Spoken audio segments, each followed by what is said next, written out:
Check, check. Hello, testing 1, 2. Hello, comrades.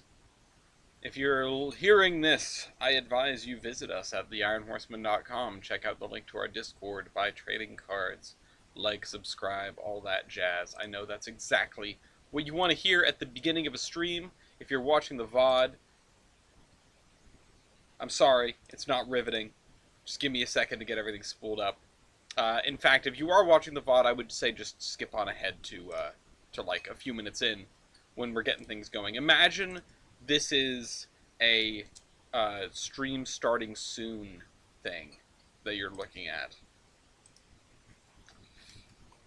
Oops.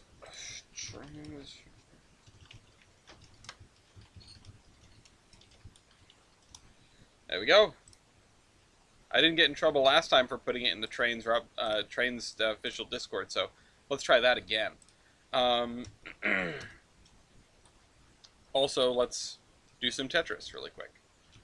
If we ever get a bunch of people filtering in from the Trainz Discord, which I didn't mean to post the link immediately, if you are from the Trainz Discord, if you just clicked on this, and you're going, what the heck is this? This is not Trainz. This is, imagine this is a stream starting soon, thing. Because you never know, you need a couple minutes for people to filter in, people to notice that the stream is up, that things are afoot. So I've been playing not Tetris at the beginning of every stream for a very long time. This assumes that anyone is actually here. If you don't know what not Tetris is, it's like Tetris, except 100,000 times more frustrating. And if you haven't figured it out by what just happened, just wait. Just wait. But if you are here, I appreciate you coming along for the ride. We're going to be working on some stuff today. We're going to be working on our towns of Bellington and South Bellington, our twin cities of Tolbrand. I don't know what in particular. I need to get back into the swing of things. We've got, we took a week off there. I was away in Colorado. I was watching a very tall man get married. If I had editing skills and this wasn't a stream, I would cut in the 10-second video I took of that very tall man from Colorado dancing with his bride. It was a beautiful, beautiful wedding. Absolutely wonderful. Went off without a hitch. And I don't really know what else there is to say about it. It was great. It was great to be out there. It was great to hang out with everybody. Sadly, we didn't get to do any shenanigans. But you know, we got to do chilling and eating and chit chatting. So that's all you can really ask for. So anyway, this is going relatively well, although I'm gonna have to block those off because that's unhelpful. Oh, wow, I just got a little bit excited, a little overzealous there.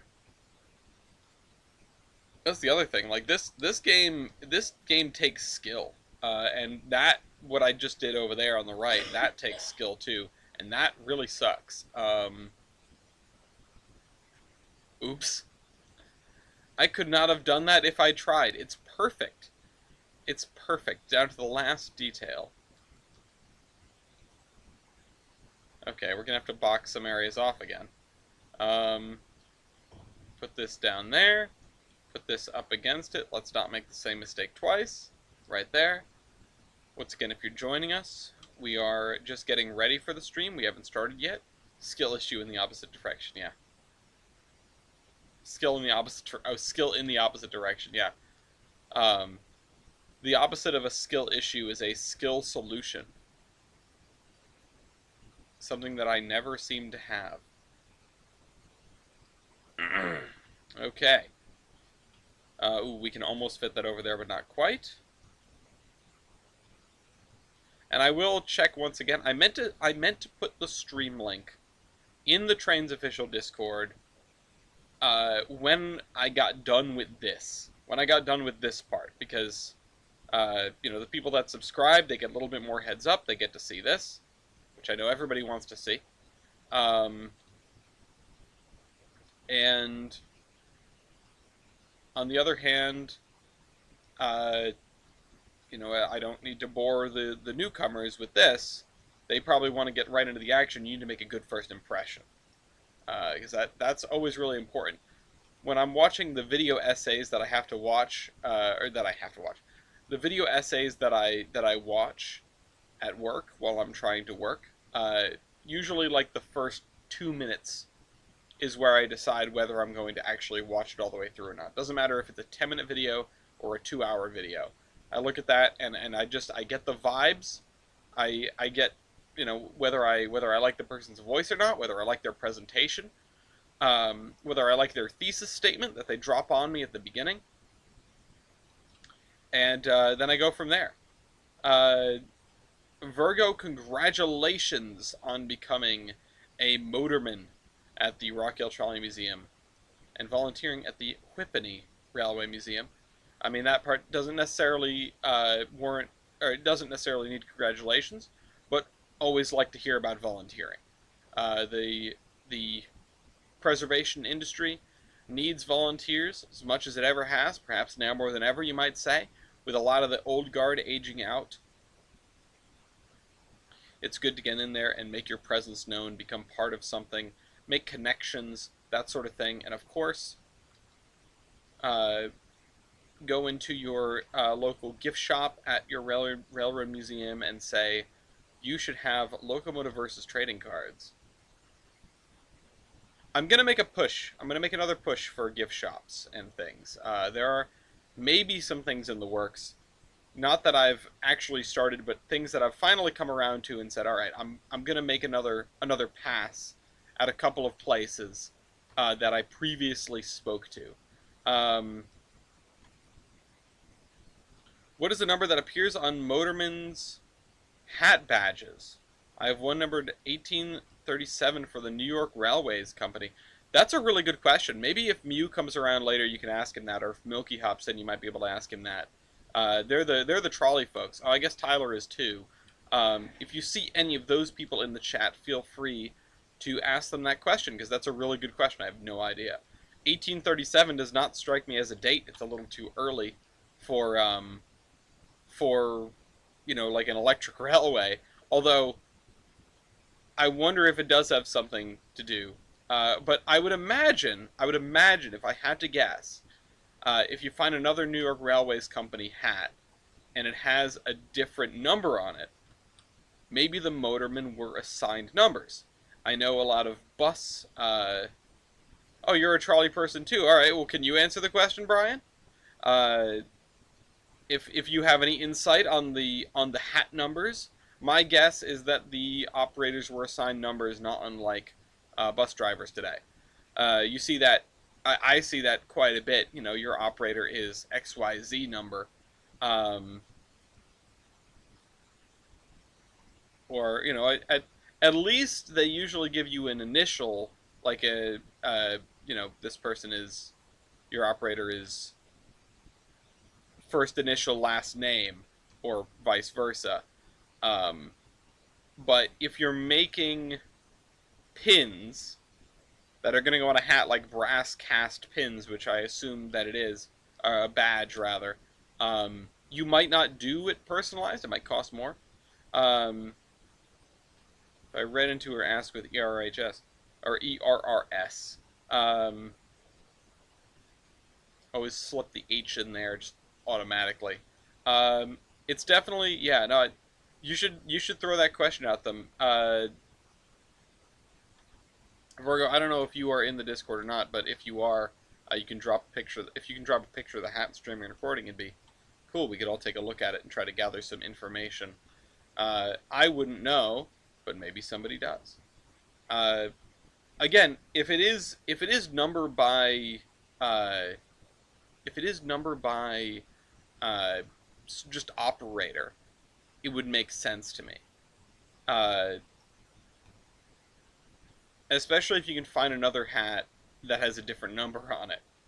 1837, it's probably not a year. It's definitely not like any other kind of date.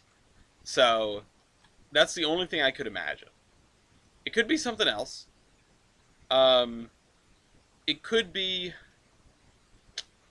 The only other thing that comes to mind, if I really stretch, it could have something to do with, like, if the operators, if the motormen were all in a union, and it was like the 1837 something or other, uh, but a bunch have badges with different numbers for sale. Both conductor and motorman have badges.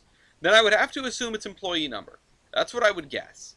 If there's any evidence to the contrary, then some the same. Ooh, that is a wrinkle. That is a wrinkle. Um, Motorman is assigned to a car and the badge is specific for the specific car. That would make sense if you have a train of more than one car. Especially with conductors, you want to know, oh, this is the conductor for my car as a passenger. Well, that seems a little bit contrived. I don't know. I don't necessarily understand why you would need to do that, but it's an explanation. Um, just because just because it doesn't make sense to me or us right now does not mean that it was the Providence. Yeah, thank you. Hi, Yankee. Uh, doesn't mean that it was something they didn't do.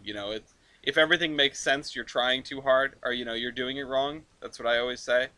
Um, there's always going to be lore that you look at and go, I don't get it. But in this case, who knows what the answer could be? Yeah, see, because different companies would have done different things. But with the flattery is the or sincerest form of imitation or something. Uh, so there's no saying that people wouldn't crib off of each other's notes. Companies wouldn't crib off of each other's notes. And for whatever reason, that makes me think of the introduction to Sid Meier's Railroads. I don't know why. It just popped into my front. Um, we are not in a good way here. Okay, okay, okay. We're gonna get a couple. Thank you, Virgo. I will go and take a look over there. If anybody wants to take a look over there and see if you can make any sense of it, that would be helpful. Um, Ask the meeting next week.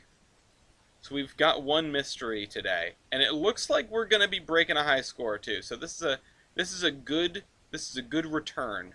I'll say that much. I'm glad to be back. I'm glad we're back. I hope everyone's having a perfectly cromulent Thursday. Um, and that is the second made-up word from a TV show in 5 minutes.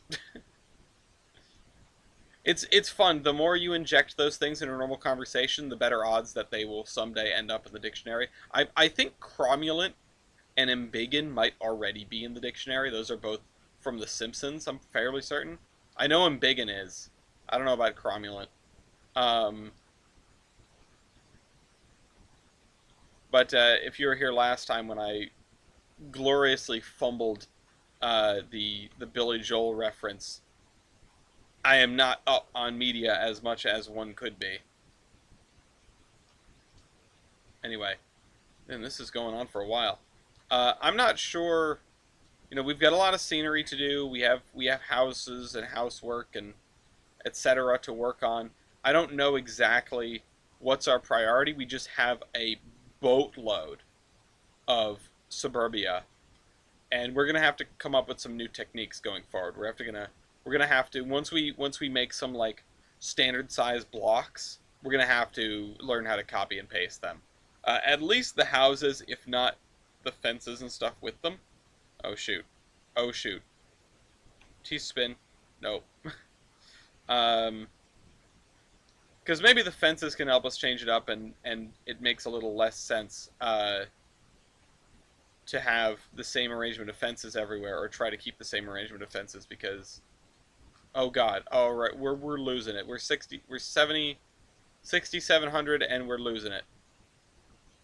The real kicker is if you have a button pressed when it drops a new one, you're just hosed.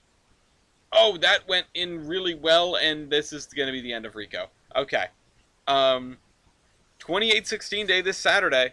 Oh, man, you're going to be at the PN. You should come to the Yankee Steam Up instead.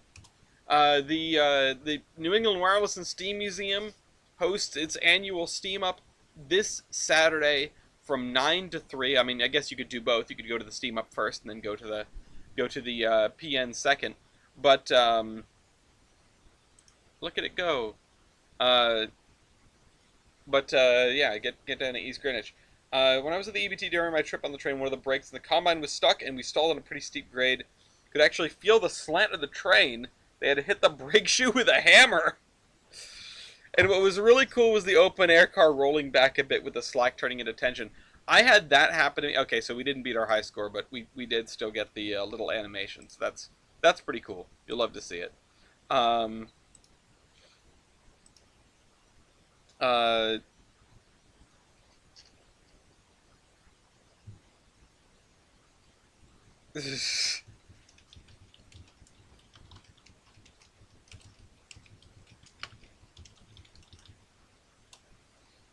sorry, let me go and look at the thing. I just had to take care of some pigs.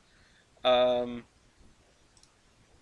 yeah, that looks like an employee number, but if you have multiple with the same, that's really interesting. If there are multiple with the same, unless some of them are reproduction badges, in which case there would be no reason to make them different. Um, anyway, Ken, I'm afraid I want to get there early so I can grab one of the pro cabs. Oh well. Um, oh well, strats. Ask Santa for a pro cab and a cord. The cord is the hard part. Um, I I was in the club for so many years before I bought my own pro cab. Um, the arrangement, the situation with the situation with the cabs is a constant headache, uh, for for the membership and for the committees and everything. Okay, let me get rid of these. We don't need these anymore. Let's get actually started with the actual doohickey here. So, a bus going to Union Depot.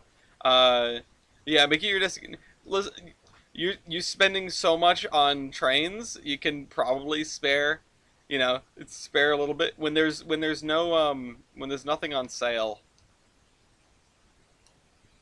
as part of a project. You can snag one of those. Okay, let's. So we have these. We have these houses, and these are a little bit shorter, just a little bit, but still a little bit shorter than our. Yeah, look at that. Than our three-deckers here. So we could fit them in. I wish we had more colors, though. We only have two colors. Um, that's kind of the problem. Oh man, I ate my food way too fast before we started this. I'm sorry if I'm like burping on the way through it. Like seriously, I'm really sorry. Um, Look at these though. These could. These are like tenements. Um, it'd be interesting to see if you could squeeze some of these along here. Although with the way that this is arranged, it doesn't strike me as being super dense. Um, if it is dense down this way, maybe this. Well, if it all makes sense, you're doing it wrong. Um, but you should try at least. You should try to make a bunch of it make sense. I really wish we had more of these.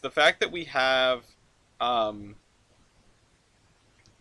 the fact that we have only a couple of these and a few of these, might ask Santa for a rolling toolbox. Yeah, there you go. Um, when you get off the Polar Express and one of the elves runs your foot over with a Craftsman toolbox. Um,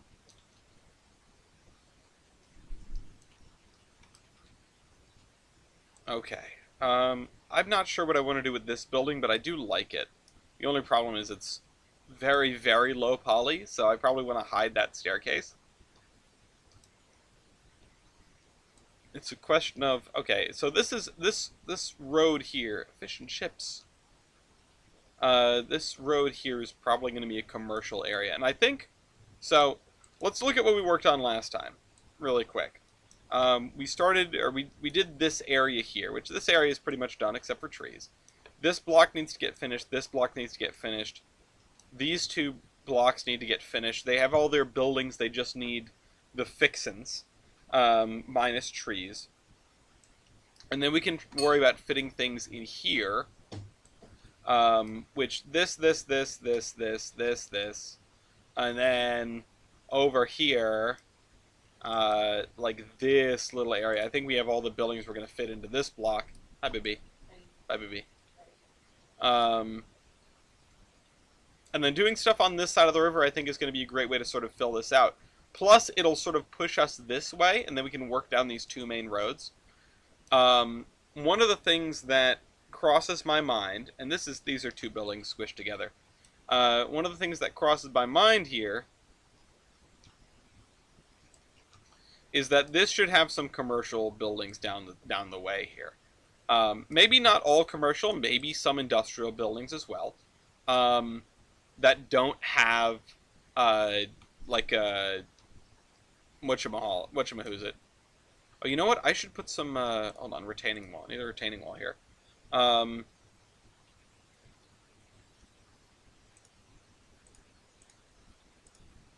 What about this one? I need one with the stuff on top. Yeah, there we go. From here to about here. What has everyone else had for dinner today? I scarfed down a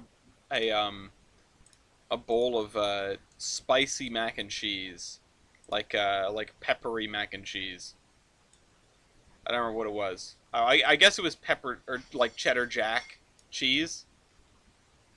No, I don't like this retaining wall. I mean, it looks modern enough. This one's probably better, but it doesn't have a thing behind it. Okay, we'll just use one of these, I guess. And it should match a little better with the top. Not really, but wrong way. Jackaroni, yeah, that's a great. They should hire you. You gotta advertise it as Jackaroni. There are some jokes in here that I'm not gonna to reach for.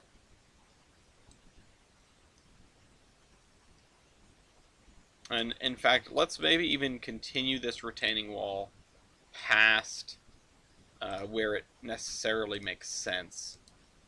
Just for looks, just for vibes. Today in a work meeting, I asked if a program could give us a vibe. Like, I'm not looking for actual volumes, I just need to know the vibes. And my coworkers were receptive to the turn of phrase, which I was overjoyed about. And the answer was yes, it can in fact give you a vibe. So, love that. Love that. Sometimes I really do love my job.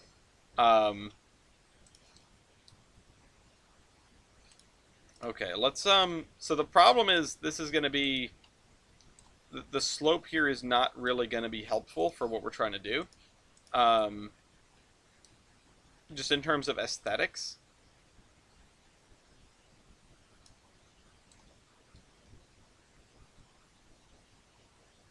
But that's probably okay. Gonna keep looking at that jackaroni. Alright, retaining wall. Dude, people were more active for Tetris, and here I think that's the boring part. Okay, so yeah, we'll leave this here, I guess. I don't really know what to do with it beyond this, unless I want to add like a ramp up to it. Actually, that's not a bad idea. Yes, yeah, other times drunk drivers barrel through my barricades onto the General Pierce Bridge. Never forget.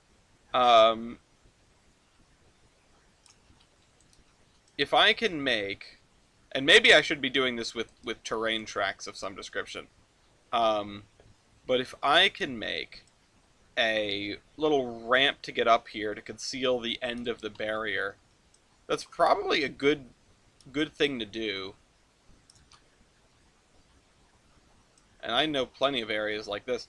In fact, I was on site with something like this, or staring at something like this, not too long ago, although it wasn't to access the railroad right-of-way, it was to access, I I think some billboards. Yeah, it was for billboard access. So, let's grab...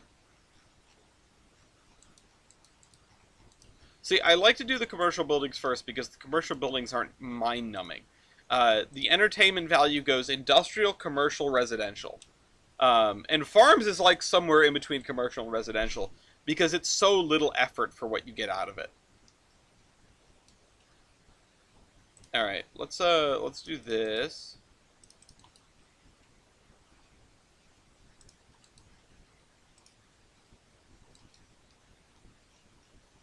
And yeah.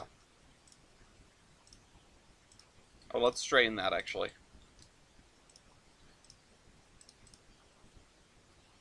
The other thing with industrial areas as opposed to commercial or residential, and residential has plenty of fences, but industrial areas, they really try to keep you out, is what I guess I'm trying to say. They really try to keep you out.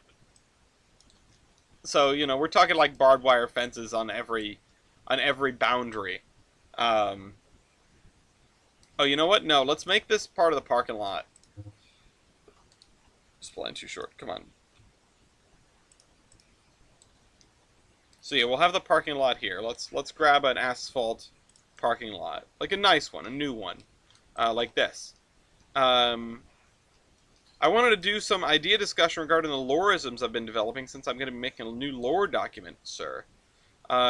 Greetings and salutations, comrades. Hello, Mopac. I mean, I'm here to bounce ideas off of whenever you can catch me. I need to get in the fan. You know what? Last time I did this, we didn't have a Minecraft server yet. I think, yeah, because we did it the weekend after, and then I left. So that's another announcement for folks. We've got a Minecraft server. If you want to get involved, just poke me in the Minecraft channel, or if you're not in the Discord, maybe poke me separately. I'm not sure. I haven't established what to do with people outside of the Discord yet. But you can poke me in the Minecraft channel about that, and I'll add you to the whitelist. You can come on in. But yeah, I need to be around to the fan chat more often for that, because there are a bunch of people that are fan ranked that are on the server. And beyond that, yeah, I mean, I know I'm a tough man to get a hold of. I apologize for that. I always want to hear the lore and talk about it. Sometimes it might be best to make an appointment. I don't know what to tell you. But failing anything else, you know, coffee shop is a thing. That's actually, there's one coming up very soon. A week from, oh, not a week from this past, well, yeah, a week from this past Monday, but like 4 days from now, on Monday the 7th. I am working my butt off to try and get,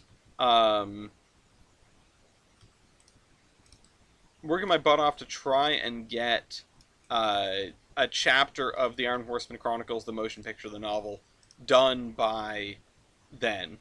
And we'll see. This area is probably going to be gravel. I've had some people complain about how even with a CEO in the ICC, the original ATL practically owning Penn Central wouldn't make sense, especially if Conrail ends up existing. So how do they come to own Penn Central? ATL is, I assume, your sort of protagonist railroad. I did something with the two textures here, didn't I? This looks really good. Yeah, asphalt rubble.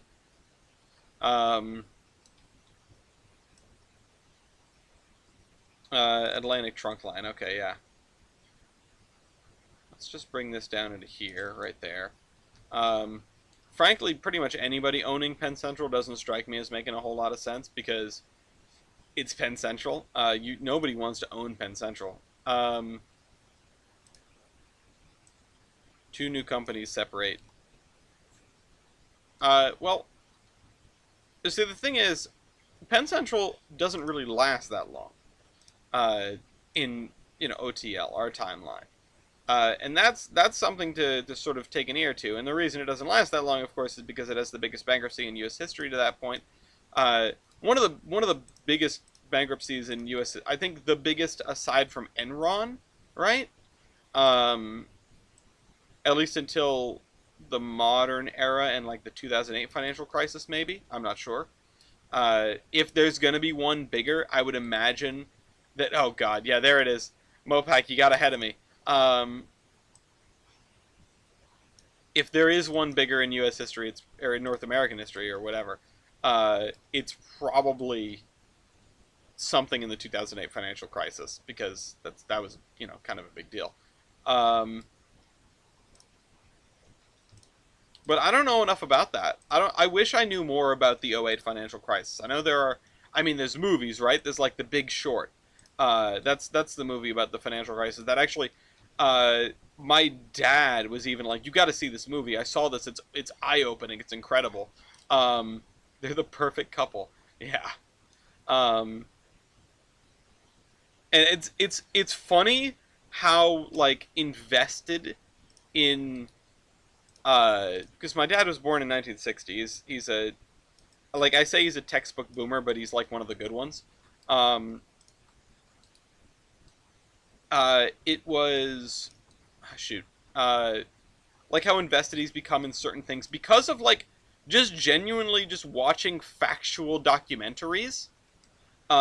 Maybe even to the point of like beyond a reasonable level of concern in some cases. And don't get me wrong, my dad's the best. I love my dad. But he watched a I think it was like a David Attenborough documentary uh, about climate change, and then he's talking about like you should buy a house on like high ground. You should buy a house away from the coast. Uh, and I was like, I really appreciate the advice, but I'm not doing that.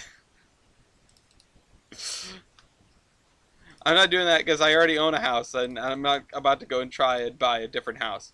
Um, okay, so we've got this here. I was tempted to use this as like a truck dock, but I don't think that's feasible. I'm going to jump into Surveyor 2.0, though, and I'm going to grab the Rusty Rails spline and put it there. Now, where were we using the Rusty Rails spline last time? I think it was right here. Yeah, there we go.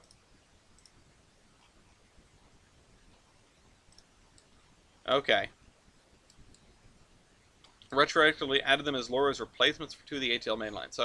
So one of the things that's great about having deep lore, right, is being able to change it. Is being able to sort of focus up. Yeah, Rhode Island is just Providence on the ocean, right? Well, you jest, but just like give it a few years. We will have moved the Model Railroad Club onto a houseboat. Um, but uh, yeah, so the thing with having deep lore, instead of just like a one railroad that you are weaving through history, is that you can get away with big changes, number one. And number two, you can make the changes that you want to occur make more sense. Like, and this will be something not everyone here is going to be super familiar with, but uh, for those of you that have been privy to any of the discussions regarding the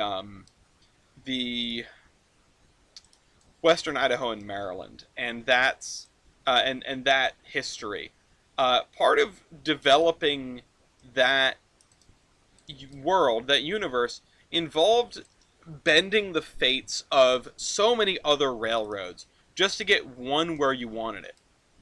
Um, and that is something that you have to do. It's something you have to be comfortable with doing when it comes to building a world, when it comes to building a history inside the world. And I know that it's sometimes anathema to want to change so much, right? And then, you change a lot of things, you run into certain questions. The Saturdays at Steamtown stuff that I've been doing with Casey, which has been so much fun. Like, an unreasonable amount of fun to figure that stuff out. Um, we ran into, and this is just like Iron Horseman lore too, we ran into some really substantial, like significant questions like, does 9/11 happen in the Horseman universe? And the answer is, I have no idea. I've never sat down and thought through that. So when you put up something, when you put up your lore to a group of fellow foamers and they start to like pick it apart, one, they're doing their job. That's what we do as foamers. It strikes me that the train stuff in old westerns, and this is something that was even pointed out to me recently, is so bad. But the westerns themselves are so good that no one questions it.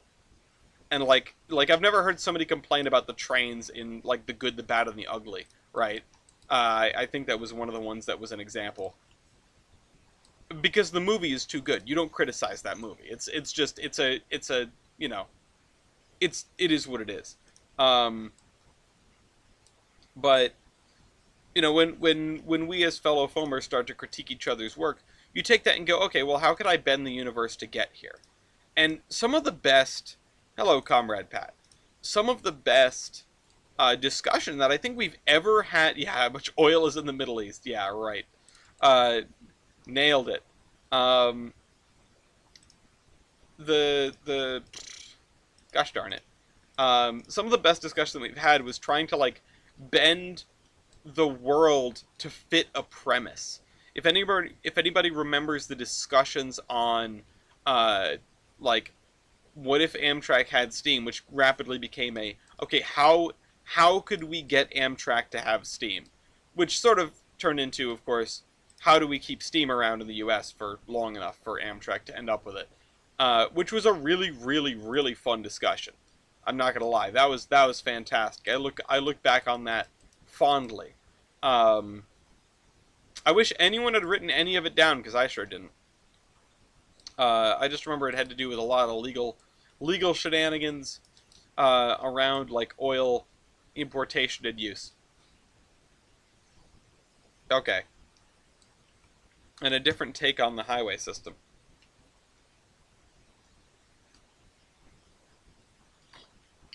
Um, we could have 1361 flying down the NEC. Yeah. The important new company to focus on for the PC situation, another financially troubled company, the Albany and Lake Ontario, which sounds like the DNH off the cuff. It's what I think of. Um, the other thing to sort of think about when it comes to building out fictionals, right? There are a couple of things, but the other thing that springs to mind at this very moment is the question of track. The question of how far from reality do you let track go? Usually, when I'm doing stuff, and the Iron Horseman Railroad is a huge exception to this because it is, for those who don't know, we came up with the Iron Horseman Railroad before we knew where it was. We had the map drawn before we knew it was in Washington. The fact that it is in Washington is basically a retcon on the rest of the lore. Not It doesn't change the continuity. It doesn't change the lore, but it adds that important like, hey, where in the world are we? Um, Mostly, and it's basically only because the ocean's on the west end. That's basically it. Um, Washington to Chicago, mainline to New York, branching off at Albany. Okay, that's an interesting one. Okay, so it's like, yeah, it is the B&M on steroids, like you just said. Um, the point I'm trying to get to is, I suppose, if you have a fictional area, a fictional world that you're working on, how far do you let the track arrangement get from reality? What do you add, if anything? What do you preserve, if anything? And how do you justify that preservation? Um, and if possible, what doesn't get built and why? And there's like a few layers to this, right? You can make a world where stuff gets built or stuff doesn't get built, but if you start getting into the why and you start touching geography at all, now you've cracked open a huge can of worms. Because it's like, okay, why is it like that? And yeah, it's one of those things where sometimes you can just hand wave it away and say it is like that. Like there's a huge bay in British Columbia that we added. to the Iron Horseman universe. And the reason it's there is, well, it's twofold. One is because I miscolored part of the map and we ran with it, and B is because we needed a reason for certain railroads to go in certain directions around the area of the Iron Horseman to justify its existence.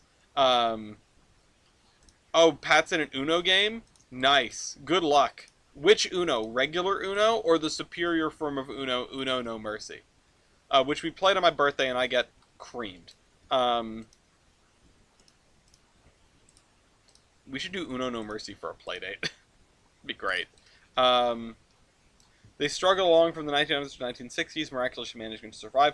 See, if you look at the actual history of the Boston and Maine, something like that happening is not particularly far-fetched. Before Gulford ate the B&M, oh, you already won. Oh, you won. Congrats. Before Gulford ate the B&M, which, huge tragedy, at last, they were on the upswing, sort of against all odds, as you put it. It was a really interesting moment in time where they had managed to reorganize and get to a place that wasn't certain doom, basically. Uh, you know? Which, if you look at the B&M through, like, the early 70s, they were hosed. The 60s into the 70s. There was not a lot of expectation of them coming out of it, as far as I understand. The line went up. Believe it or not, line went up. Okay, so we've got to put this in here. We've been using this tie thing everywhere.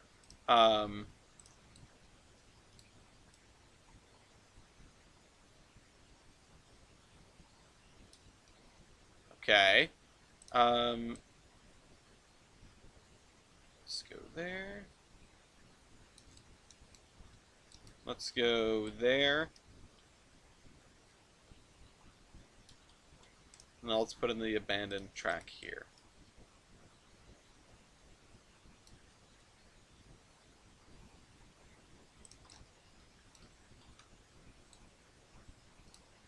PC, Conrail's forums, created for a situation. ATL decides that. Half-pen central system would be given to Conrail. I feel like you're looking at the ICC deciding that, because they were the ones that reorganized stuff around Conrail, and that's what that's what you're going to want to be paying attention to. And yeah, I mean, take close looks, which I'm sure you have, but taking close looks at the history of Conrail and its creation and its and the legal battles that went on around it. Something that I learned in the course of working on the timeline for Saturdays at Steamtown is about the Suzy Q taking over operations on the D&H for years with no subsidy and no assistance whatsoever when they were appointed to do so by the federal government when Gulford declared D&H bankrupt, which is an insane situation on like 3 different levels. And I'm so glad that I learned about it because it let me come around and look at let us come around and look at the formation of Conrail and the things that went into it, and sort of say that the Susquehanna, if it were so inclined, could put itself in, like, it could leverage itself into a very serious bargaining position, just by virtue of the fact that it had not had any help whatsoever operating the D&H. And that's yeah. Good evening, Orion. I imagine there's a universe where the ICC made more rational decisions and we're living in someone's fictional crazy timeline. I mean, what was the worst decision the ICC made? SPSF not being able to merge? Um, I think the worst decision was not allowing the union to buy Conrail, but that's neither here nor there. Uh, Penn Central being allowed to exist, I think is up there. Penn Central being saddled with with um, with the New Haven, because screw you guys, get wrecked.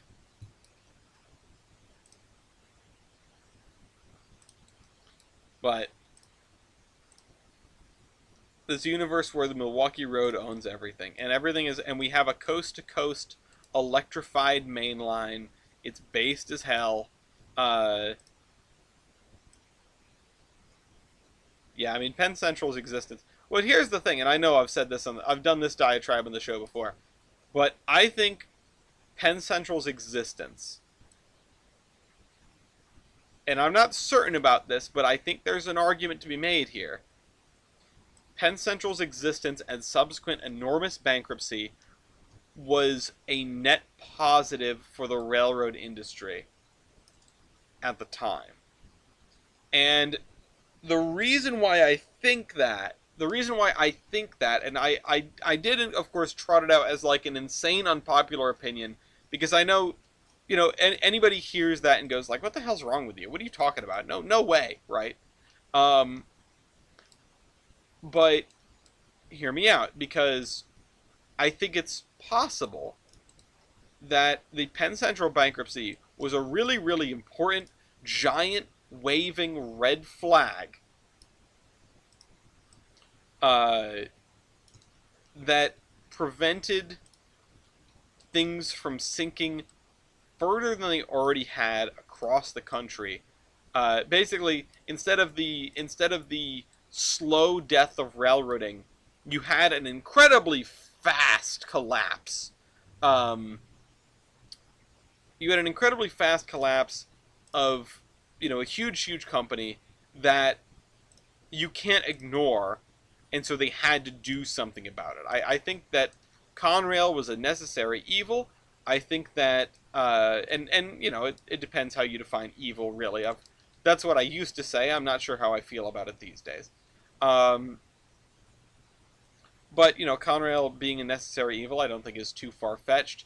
Uh, and Penn Central, in its dismal failure, paved the way for the existence of Conrail and the subsequent like saving of passenger rail, or not passenger rail, the subsequent saving of railroading in the U.S.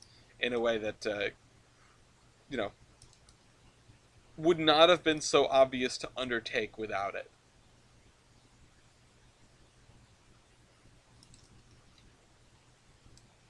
Realized the last time we had under construction at the Oakland. Realized the last time we had it under construction, the Oakland A's were still a thing. Rest in peace, the Oakland A's. Where are they going now? Or I say now like they've moved a lot.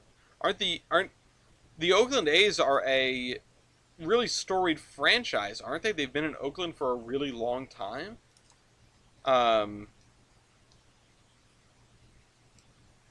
Speaking of collapse, the government is really good at getting on people's bad side after natural disasters. I mean, are they? There's been a lot of faff about hurricane relief, but as far as I understand, the governors are getting everything they asked for, and you can get stuff from FEMA without even without any verification, and then you can use that money and take the time and get your verification and get more.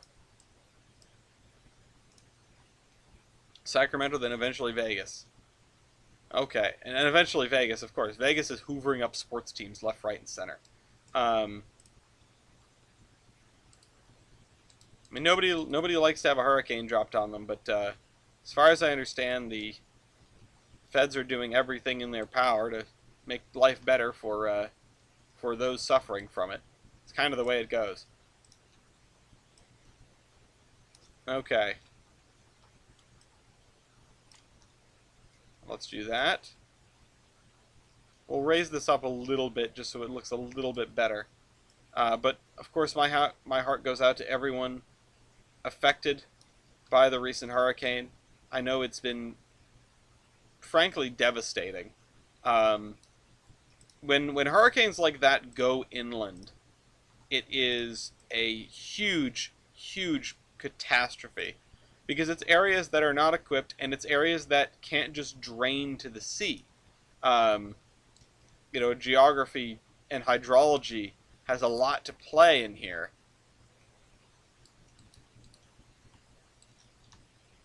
And I hope that people can get back on their feet in relatively short order. And I hope everyone is taking advantage of everything that's being provided, because that's what it's there for.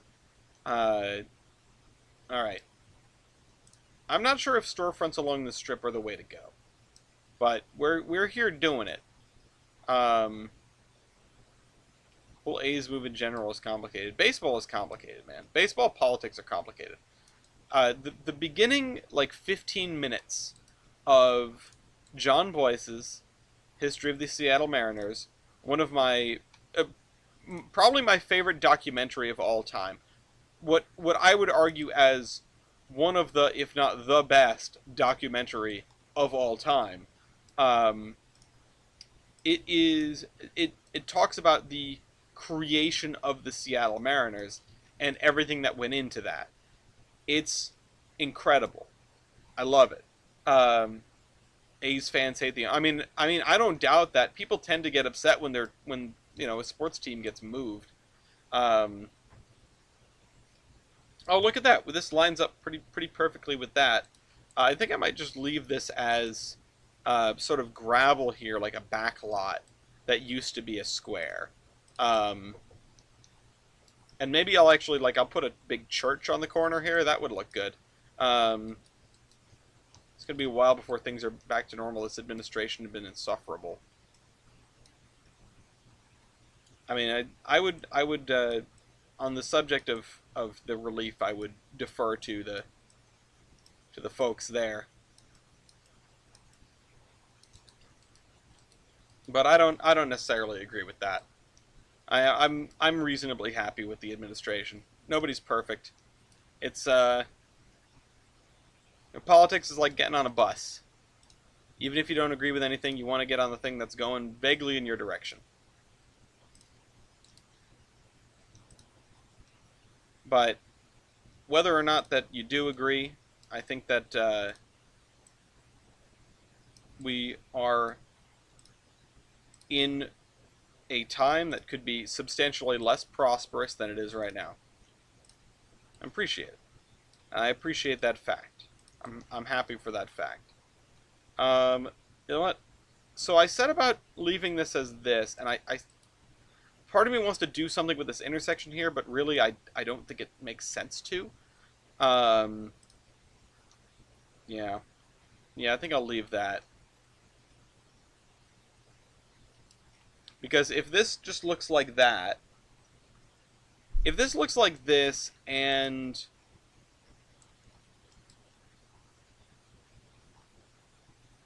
do we cut the curb here? I think we might want to cut the curb here to show that this was a four-way intersection. Or, well, it depends now, because they probably redid this, and yeah. Look up the whole A's move. I don't know. I don't know if I can. I don't know if I can comprehend it.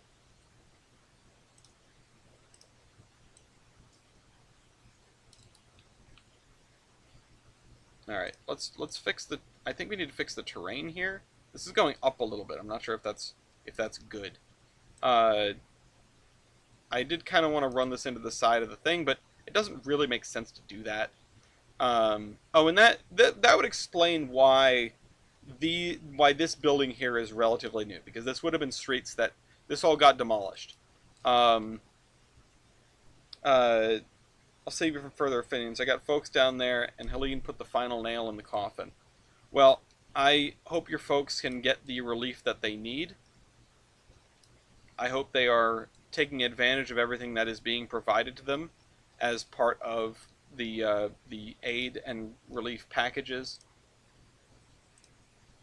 And if you are frustrated, I mean, it's not wrong to it's not wrong to be upset with Congress at least for not working, for having the additional FEMA funding block that came through right before this, or that could have come through right before this. And that's something we need more of, We need to be on top of our response to events like this, because they're only going to get worse and more frequent.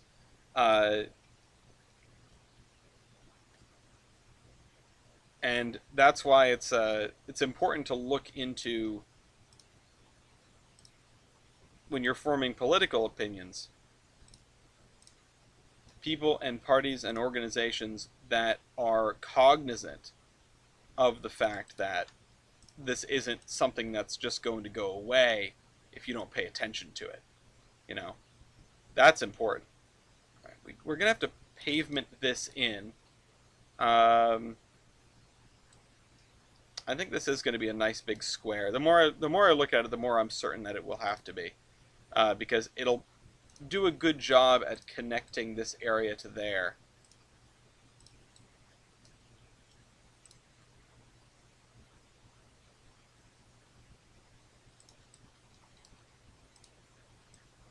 There have been situations in the recent past where states have been denied disaster funding solely because of political leanings, and frankly, that's shameful.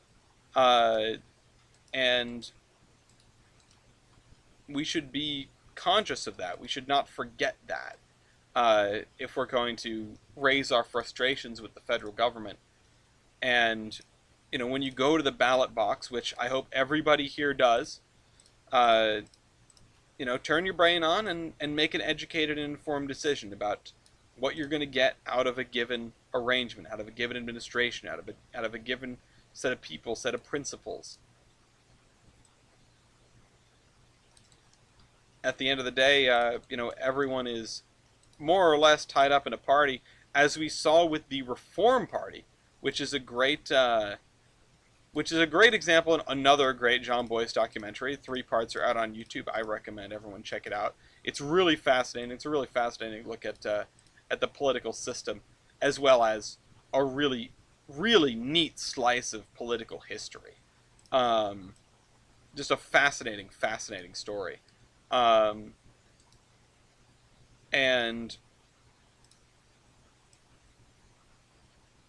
the if the problem with some of these independent politicians, or politicians from small parties, is that they just end up, you kind of functionally, either you caucus with one or the other when it comes down to it in Congress, or you really have a tough time getting everyone to see your perspective and being able to get stuff done. And that is frustrating. That is a problem with our political system, because of the fact that we only have 2 viable parties. There's a really, really strong feeling of, if you aren't with us, you're against us. That's not really the right vibe to have, because it's not helpful. Because politics is about compromise. It's about reaching across the aisle and talking to people that you might not normally talk to, and finding solutions that work for everyone, not just some people. It's outrageously important. And this is why I personally don't usually... I'm not afraid of career politicians. Hello, Mew. I'm not afraid of career politicians. In fact, I tend to favor career politicians for one reason, which is that they know how to play the game. Um, Now, getting new blood into the political system, getting new ideas in, that's not a bad thing. That's a good thing because that's how ideas change. That's how things evolve over time. But by the same token, you can't be you have to be careful. You have to be cognizant of the fact that anyone that is a newcomer, like a truly newcomer, will have issues. Uh, will have issues getting things done in a way that a typical career politician might not. Uh, because they don't know people, they don't know the system, they don't know the game they've got to play. And I don't really love the fact that politics is a game any more than the next guy, because our our nation, our future, our lives hang in the balance. Um, but it's a system that you need to learn to work within. Uh, if you try to undercut that, or if you try to go around that, if you try to go straight to the point on the issues you care about, sometimes it'll work and sometimes it won't. If it does work, you usually just turn into the one issue guy.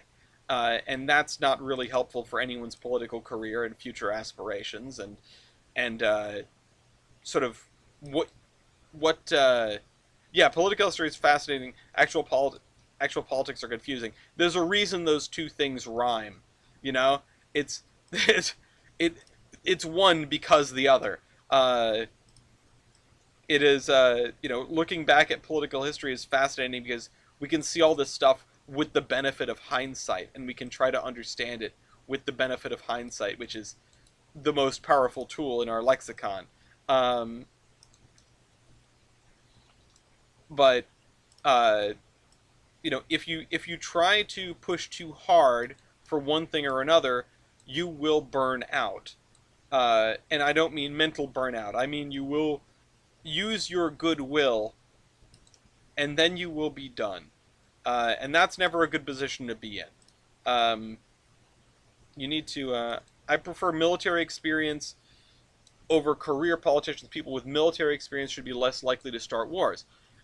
There's no reason you can't have both.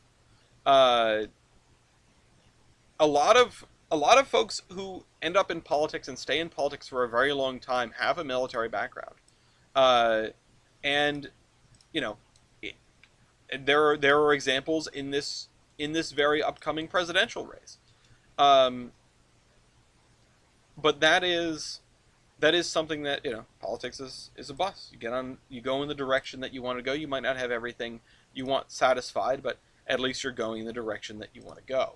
Um, you know, it asks everyone in the system to make compromises, and that includes voters. And on the one hand, we as voters should be demanding as much of our politicians as we can. That's our right. That's our duty as voters. People should earn our vote by being not just better than the other guy, but by providing us something to hold on to. Um, is that too idealistic for the world we live in? I don't know. But that's what John Boyce thinks of it, and I tend to agree with the sentiment, even if I think that it is a little bit hopeful, perhaps too much. Um, People with military experience, I find, generally make good leaders. Uh, you know, Dwight Eisenhower is, despite many things, I believe was a good president. Even though I am predisposed to disliking him because of the Interstate Highway Act, because of train good, car bad. Um, it is, he was an important man in our history, and he was good at what he did, and he did his best to sort of caution against the very things that made him. Uh, and I think that's what politicians who are born out of uh, who are born out of uh, soldiers are best at doing. Um,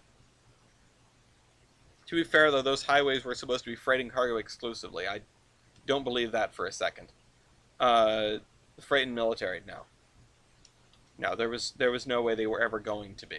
Um, they were envisioned as a they were envisioned as a they were envisioned because of the necessity to transport troops from east to west coast, but they were never going to be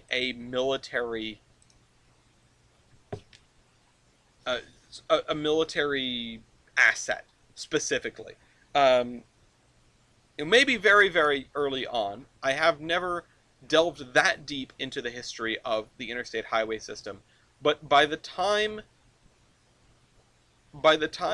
any of that was anywhere close to becoming a reality, you're looking at a world that we're looking at a nation that is enamored with the automobile and will not be letting that go. And to build out a system of interstates, a system of interstate highways, and have them be anything but a, frankly, a public utility, a public good, would have been unthinkable. Um, you're never going to have. Truman's a good pick. Truman's an unusual pick. It's kind of cool. Uh, I grew up liking JFK, and I know that guy's got his problems, but I still like him. Um, but politics like getting on a bus. No, you're not gonna be in love with you know your favorite president has problems. Is what I'm trying to say. Your favorite president has problems. They're not perfect people. They made mistakes. Uh, the best presidents in recent memory had scandals. The best, and made mistakes and killed people and committed war crimes. And I extend that beyond recent memory. It's just a fact. It is, you know, everything's part of the American, manifesting destiny, etc. Uh, it just is what it is, and we have to take people for what they are. Uh, for every 5 out of 5, no, that's an urban legend. I could say this as a dude who works on roads, uh, and I know I'm not the end all be all for this. I've gotten some things wrong. I get things wrong all the time, but as far as I know, the desire to use interstates as landing strips is nothing more than an urban legend. It's a fun story, but that's it. Um, and I hate to be that guy, but it's I don't want people carrying on the rumor if I can help it. It's a persistent one and it's a cool one, and I love the idea of, and I've played Ace Combat, right? Um, I I No, I want the thing. Where's the there we go. Um, I've played Ace Combat. I've seen the pictures of the jets coming out of the tunnels, uh, and oh yeah, that's cool, right? But it's not accurate. Uh, the further west you go, it's legit a thing. Even back roads are built to run with. No, it's not. I I have never seen a credible source cite this, and I've looked it up quite a bit. And yeah, I could be wrong, but highways are built. Highways are one. Well, two things. One, highways are built curve straight curve instead of a more typical or more familiar railroad straight curve straight. Highways deliberately emphasize curvature in order to keep drivers awake. Um, and while that's less of a thing out west because it would be dumb to just zigzag through the desert, uh, it isn't for the sake of aircraft. There are tons and tons and tons of airstrips all over the place. Um, and beyond that, using a highway as a runway would be, well, there's a few problems. There's a few problems. One, they're not strong enough. The the asphalt and concrete, asphalt or concrete, used in used in a used in highway construction is far from the same standard used for uh, runways, especially for military aircraft. But military aircraft are not necessarily heavier than civilian aircraft. Um, you know,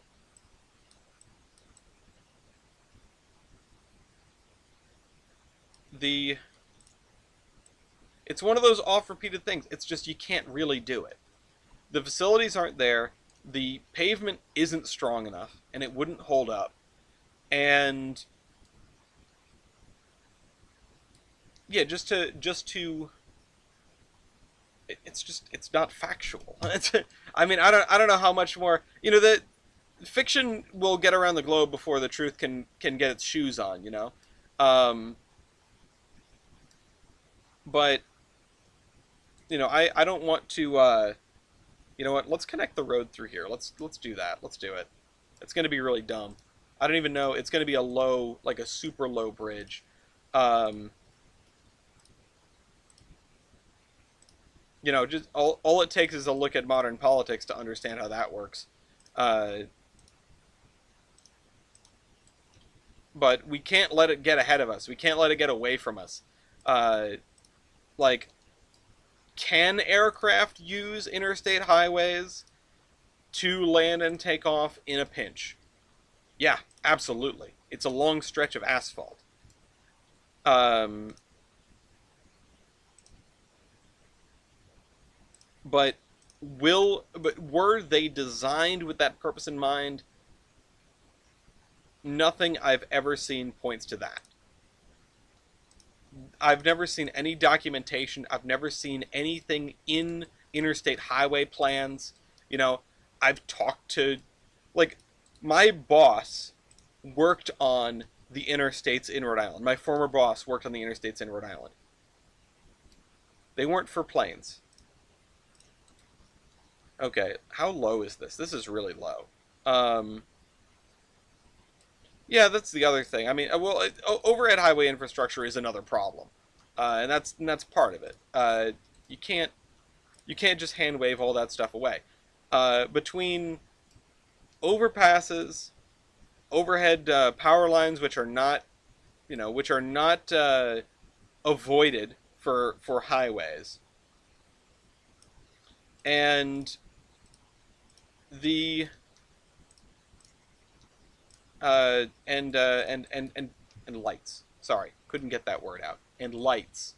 Um, those are things. I mean, not every place has highway lighting, but there are lots and lots of interstates that have some kind of overhead lighting. It depends on state. Uh, the one that comes to mind is Massachusetts, I believe, has overhead lighting on most of its interstate highways. When you get way out in the grapes, not as much. There are sections in Western Mass that don't really have it, but those sections really aren't straight. You couldn't land a plane there if you wanted to. They're in the mountains. The other thing that highways don't avoid is grades, and that's something you really don't want on your runway. You can get away with it, but you don't want it. Um, as someone who works at an airport, there's a reason a lot of the airlines were flat field with nothing around. Uh, yeah, you don't want to. You don't want to. Yeah, yeah. Okay, I need to put in some kind of abutment here. We use these, and I don't remember if these were. Are these abutments that are tied to the thing, or are they? No. Okay, they're their own thing. But if these were built at the same time, odds are you're going to have the bridge, the same looking bridge. Let's jump back into Sphere 2.0 so I can. Oh wait, let's try to grab these like this. Ah, okay, there we go. TG bridge end. Now we've got to put these far enough out that we can get away with only one span here. That's a problem. Uh, yeah, I mean grades. There are graded runways, but you don't want them. I mean, there's a graded runway on basically every aircraft carrier that isn't the U.S. Not sure if you'd call that a graded runway because it's a ski jump, but it's got a grade to it. So there's that. But I mean, some of the most challenging commercial landings out there are on short runways with grades, and obstructions at one or both ends. It's not something that is impossible, but it's something that highway planners don't account for. And that's, again, crux of my argument here. I'm not arguing that a plane can't land on a road. It can. It happens with alarming frequency. That's what I said. I think other than an American supercarrier. The I was trying to think of the British one. I think it's the Queen Elizabeth, but like every other one, everyone that isn't the U.S.'s carriers. Flight deck space is a premium. Yeah. My argument isn't that. Oh, this should be a skew bridge. Isn't that you can't land a B-52 on an interstate? It's just that they weren't designed for that. And I think that's a very defensible position. Until somebody shows me documentation about the construction of the interstates that, explains these stipulations, I am relatively confident that it is nothing more than a really cool urban legend that people love to pass around because it's really cool. Heck, if something like that was true, and I build roads, I would be talking about it 6 ways until Sunday. I mean, what tie spline is that? Good question. It's a spline, so it's not a road bed or not a railroad. Abandoned track ties only. That's all it's called. This is your QID down here. 204 652 100 887. Oh, especially where the interstate's not designed to be toll roads from the start. Imagine landing and plowing into the toll booths. Well, okay. Usually you don't have tolls on the main line as well. Just gonna put that out there. Usually you don't have tolls on the main line, except for the beginning and end of tolling. Well, actually, no. You know what? Let me walk that back a little bit because it depends on your toll road. Some toll roads they toll you by segment. And so you do have toll roads on like middle of nowhere parts of the main line. I'm not saying it doesn't exist, but most toll roads you get tolled when you get on and you get off because they don't want to slow down mainline traffic. If it's just one specific point, then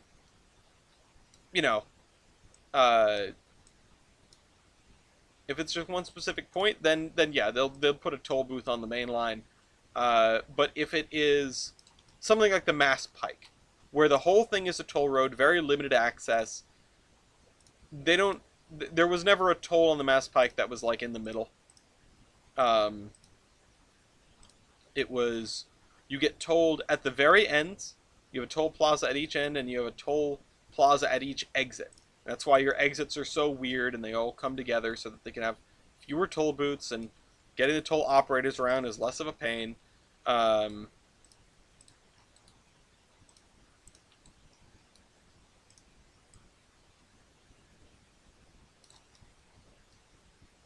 So yeah, it's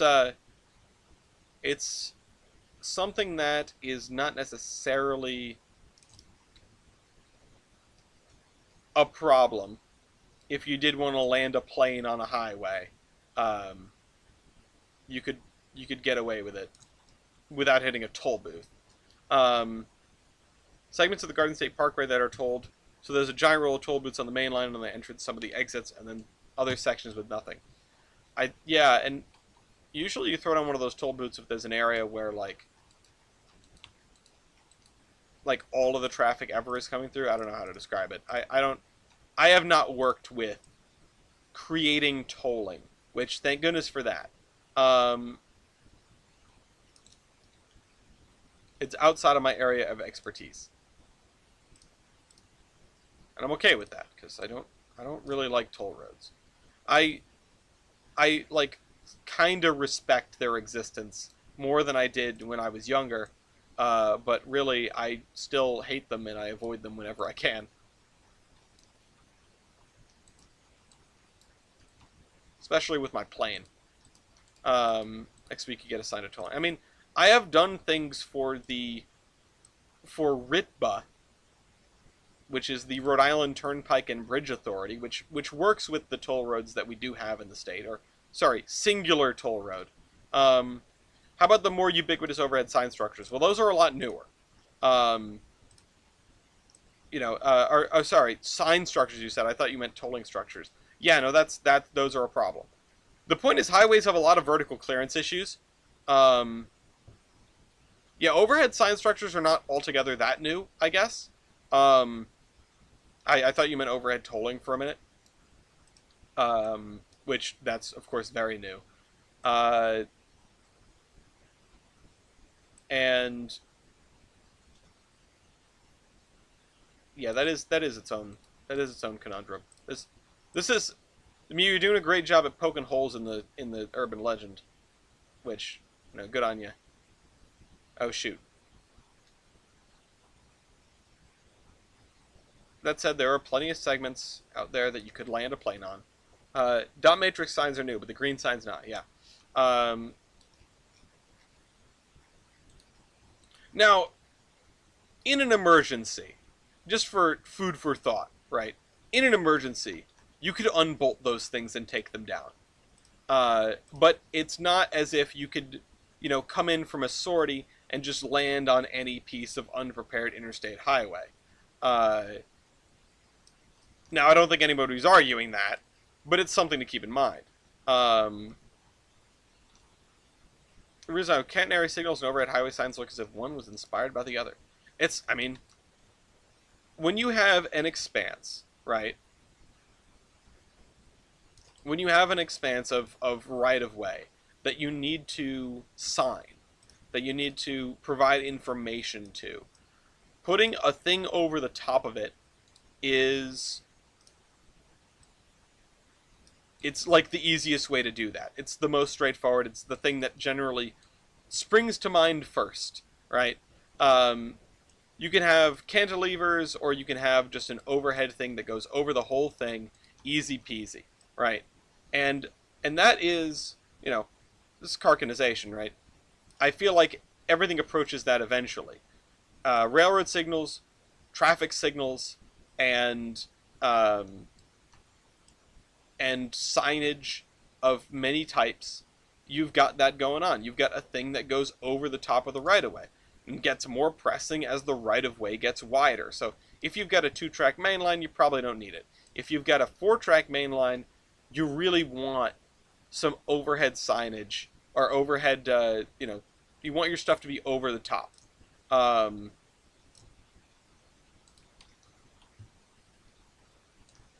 there we go. There we go. That's actually not as low as I expected. I have an idea. Do we have an 11'8" sign? I wonder how high this is. I wonder how high it would be if I didn't lower it at all. I should have tried it without the lowering first and just seen how it looked. I should have. That would have been kind of funny.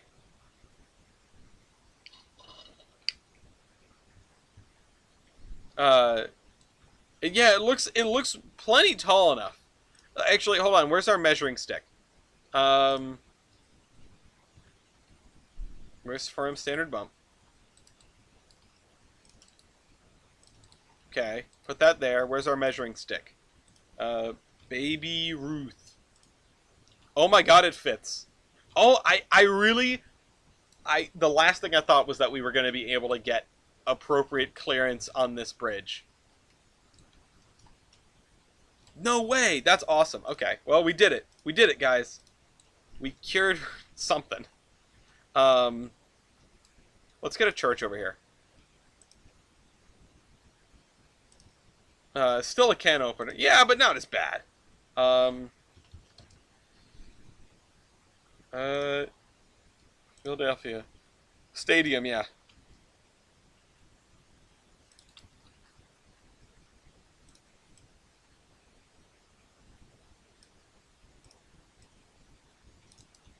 Didn't There was a news article a few years back of a railroad having a fight with a church that kept like occupying its spur track or something. I can't remember if anyone remembers what that was. I want to say it was someplace in the southeast, like it might have been Great Smoky Mountains or something. Um, no, it probably wasn't Great Smoky Mountains because it was too much of a two-bit operation for that, if I remember right. Um,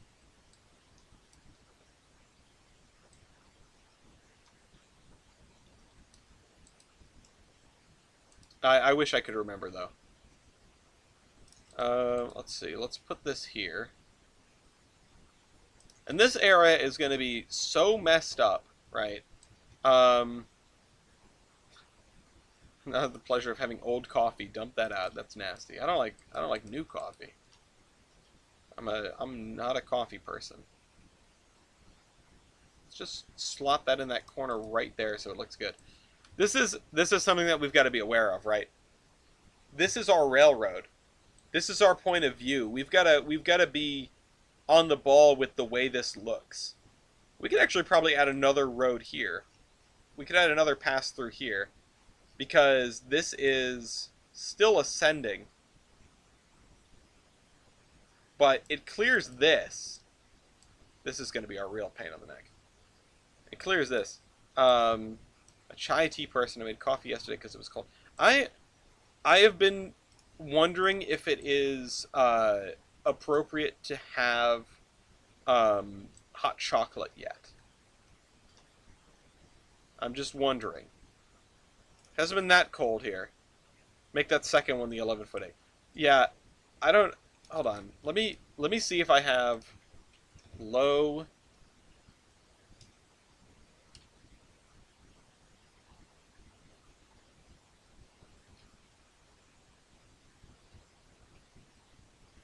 Uh, no. Um. Oh, highway bridge. No, highway. Okay, we've got those. That's it. Um. You know who would know?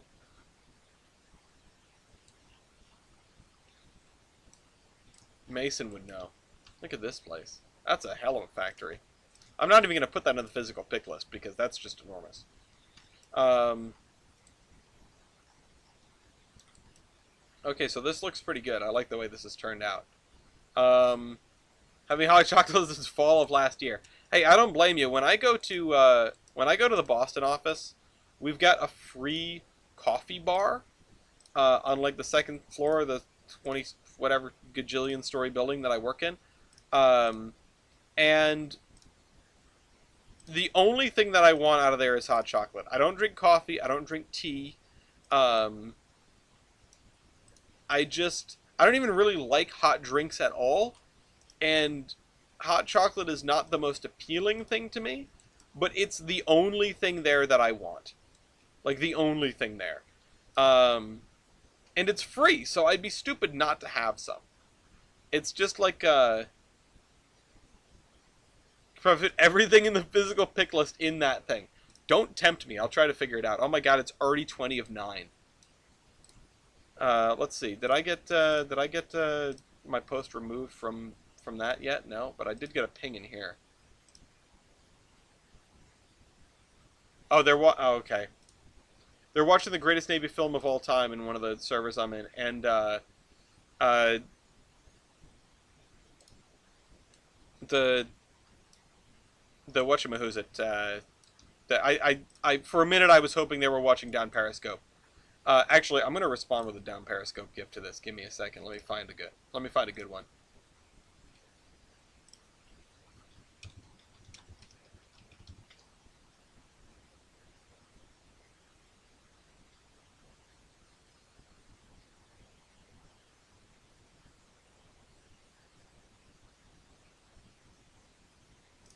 Yeah, I'll do the one of them doing charades.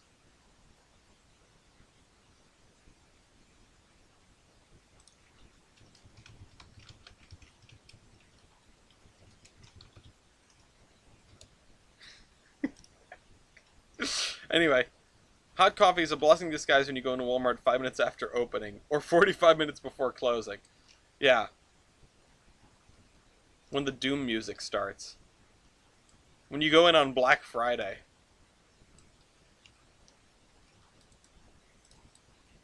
I don't think I've ever properly gone Black Friday shopping. I feel like that's my right. Like, it's a rite of passage as an American to go Black Friday shopping, to, like, fight some lady in a Walmart aisle for, like, the last copy of the Pan Am board game discounted to $3. Um, that's a thing, by the way. That we should do for a play date. The Pan Am board game. Okay. Let's grab this down here.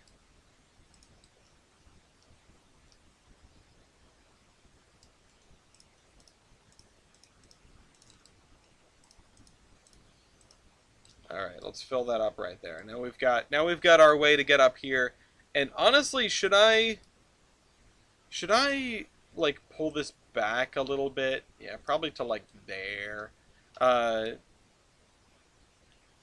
gonna say fight an old lady for a board game. Yeah, that's what I said. Um, but actually, who needs board games when you can buy trading cards? TheIronHorseman.com. Uh, okay. Do do do do do do do do do. All right. Um, let's. We've got our parking lot. Locodome on TTS when. Yeah. It's easier without the cards. Um,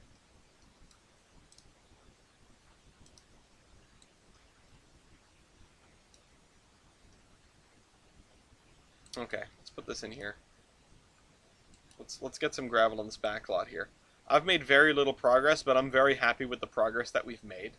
Um, who needs Walmart when Amazon Train World tracks an Outback toy store exists? Yeah, I mean, that's been the death of all the other stores.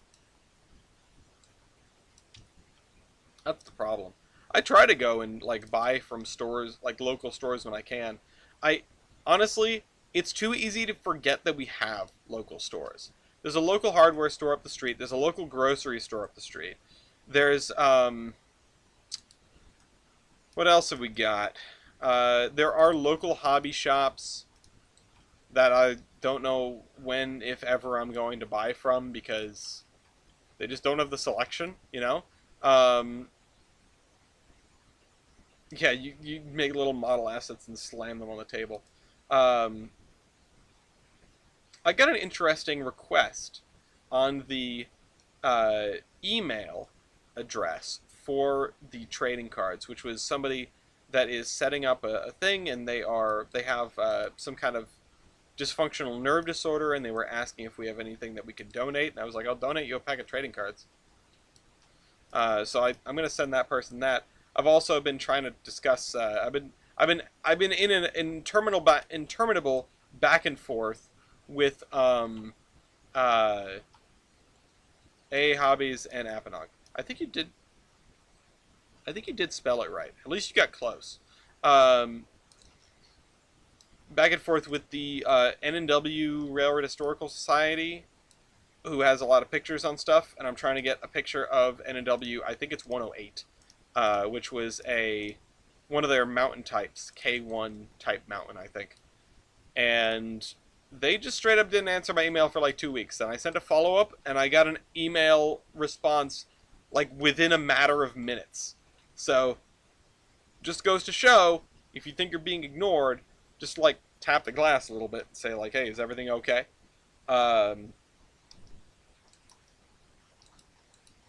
Let's put some gravestones behind here.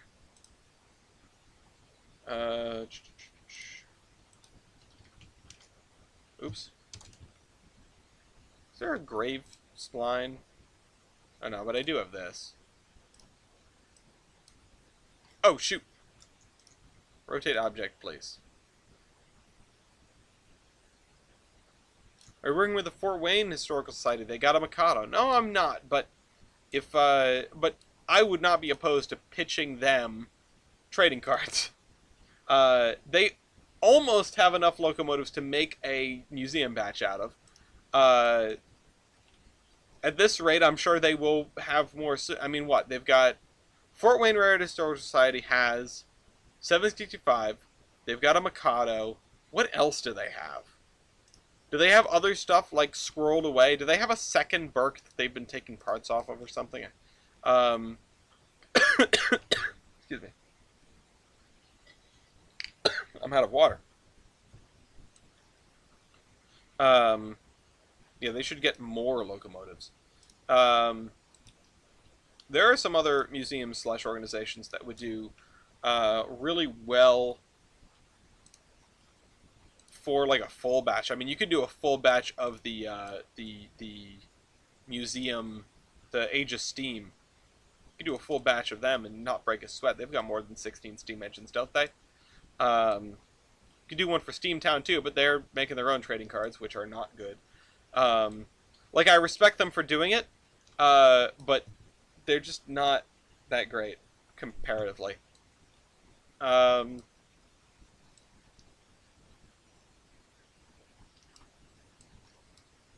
Okay, so we have this. This billboard is not really pointed at anything. Yeah, I respect them for doing it and for giving me the idea and for showing me that I can do better. Let's see.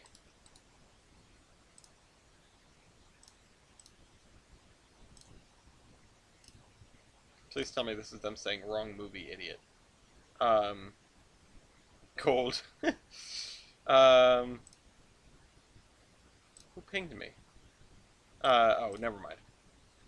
Thought it was something about this. I never woke up the thread for this. No familiar faces today. If you're out there in the chat and you haven't been here before, feel free to say so. Okay. Actually, what we've got to do, we've got to do the classic guerrilla marketing campaign. Next time I start one of these streams, if you're in the Trainz official Discord, you've got to be like, oh, I'm so excited, this is a great map, or whatever. Just, you know, guerrilla marketing. Gotta drum it up. Okay, so we've got that open. Actually, you know what? Let's just leave that open like that.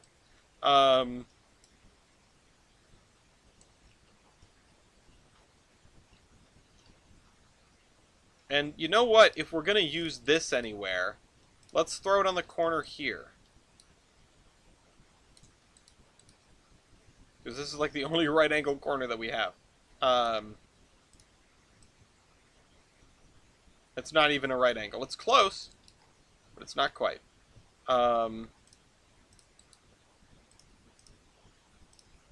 It also just straight up looks like a prison.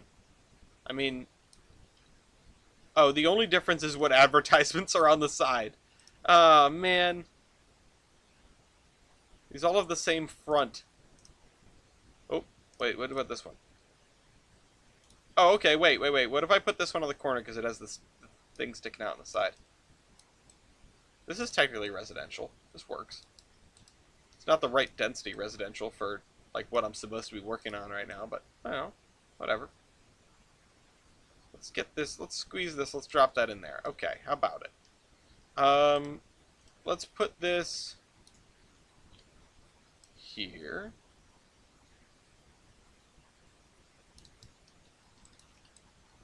Okay. So we've got some buildings on a corner. I also probably want like I want to put it like a park here. 75 358 Wabash 534. Nickel plate 624 Army 1231 and Navy. They've got Army and Navy. Okay. Let's see. Got this church here is just kind of throwing everything off, but it is what it is. I've got to keep thinking about like what it looks like when you're coming down this way, and then I'm gonna have to build over here too. Do we have more triple deckers? Flats? No, no, no, no, no, no. What about this? What is this? The Triple J Hotel. Honestly, this could do good somewhere. Like here.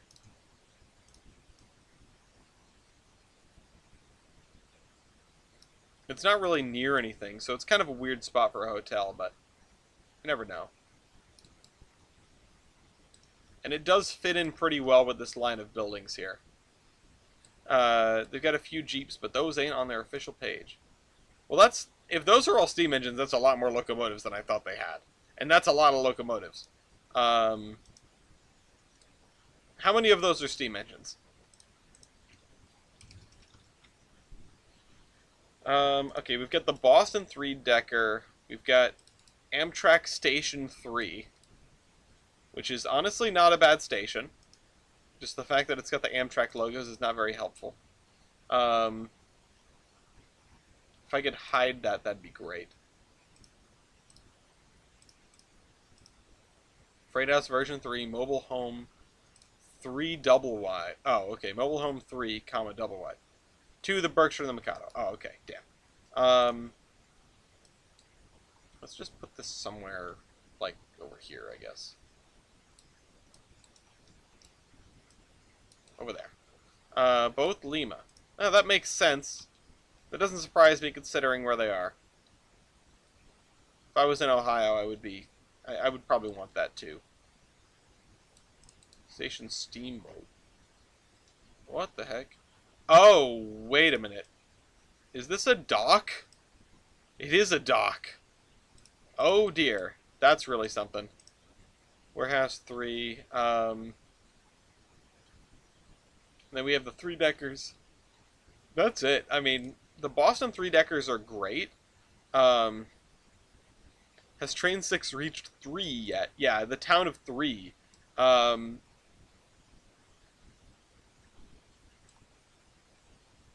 Brady. Coming to Blackwater with that dock. Yeah. We get into Blackwater with this one, boys. Honestly, though, just a set of all white ones would not be super out of the question.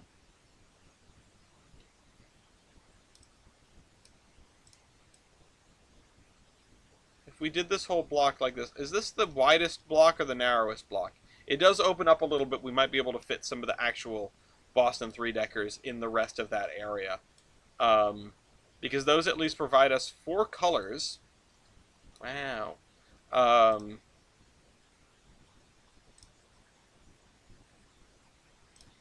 Those aren't Boston houses, they're Troy houses.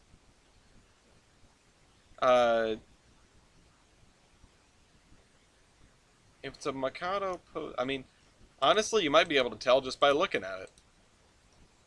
If it's a USRA design, or a USRA derivative, even. Okay. I hope the audience knows. Okay, so we got that one in the corner. I want to fill this in. I'm not sure if I want to put like a couple of stores over here. Let's just see what we have for corner.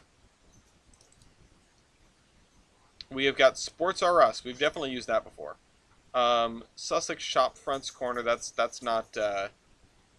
See, the thing with Brits, the thing with British versus American, like arrangements, right? is that even in the little towns, they bang all their buildings together. And it's a kind of a vibe. It's not uncool, right? Um, but it is it is a very different arrangement. Let's put this here.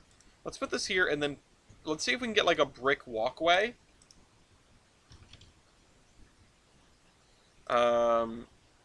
Brick path, 5 meters. That doesn't look great, but you know.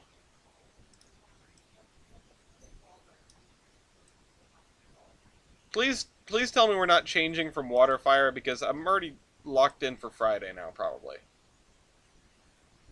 Although we can go to the drive-in on Saturday. Um, okay.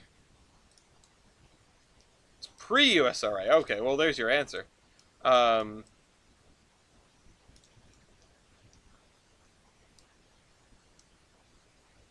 we can definitely do something with this. In fact, let me go into Surveyor 2 and do something. Because if I take this and just Control-click, move it over, I can just fill in that space and call it good. And I'm bummed that we only have a handful of monuments. The Wabash engine is an 060. 3 steam engines. Alright, well, they're close. They only need 2 more. What 2 other locomotives should they buy? What do we think? I'll take answers from the audience. What 2 locomotives should the Fort Wayne Historical Society purchase to mango gobbles with? 587 is the best answer I can think of. Yes, 587 is great.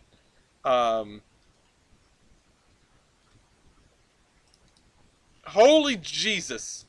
Okay. Hey, I have an idea. 4449? Yeah, 4449, the famed Ohio steam engine.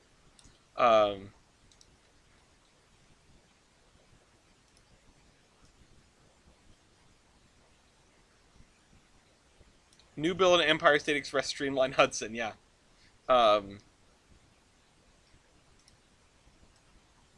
Yeah, perfect.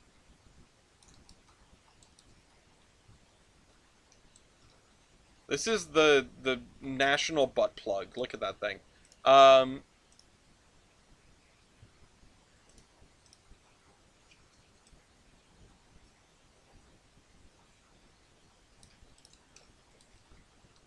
A row of identical houses.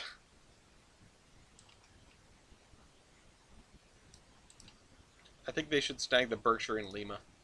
Which one is in Lima? We talked about this last time. I feel like we did. I know it's 7 something something.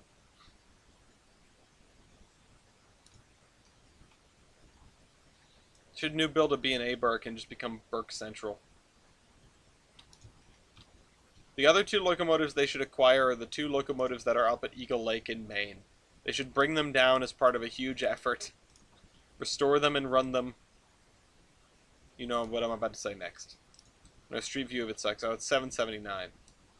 See, there's a spreadsheet, there's a list of these things on steamlocomotive.com somewhere. I know because I made it into a spreadsheet and then figured out what all of the surviving steam locomotives were once upon a time.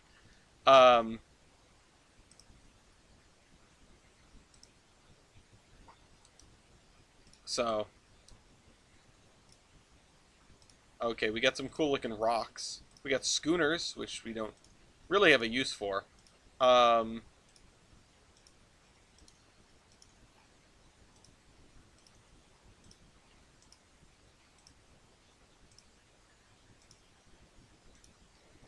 just scrolling through stuff. U.S. housing. Whoa.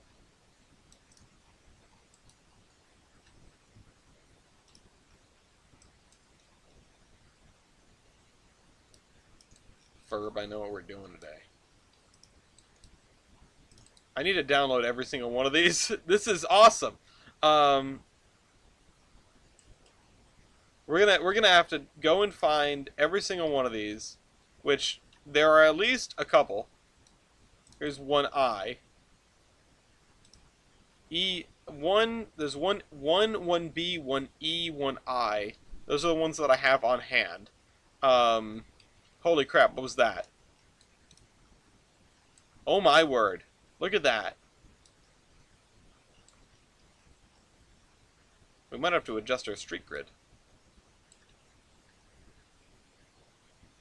Throw them, yeah, well, they're going into their own physical pick list over there. Um, Let me hold on. I'm gonna satiate my curiosity for a second and go uh, manage content, download station, U.S.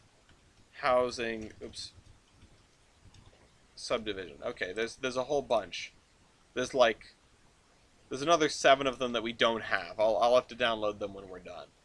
Um, okay, let's see if we can fit some Boston 3-deckers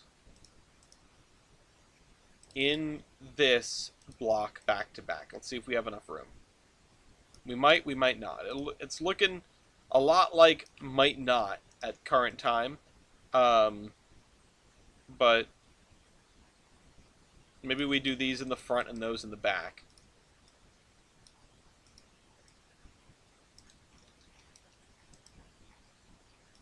These are like the step above,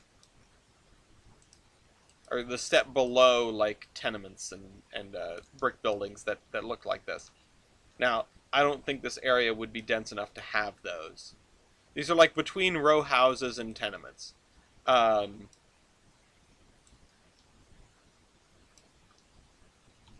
yeah, I don't think that area would be dense enough to have them. Um, Although, if we're going to have them anywhere, it's probably going to be along this street here. So, if we're going to put in, buildings like this, these couple of blocks and this corner here, this area, is maybe one of the best spots for us to do it. No, you should definitely include Shays in the Lima Locomotives meetup. It'd be really funny. See how long it takes for them to get there. Actually, if you've got the,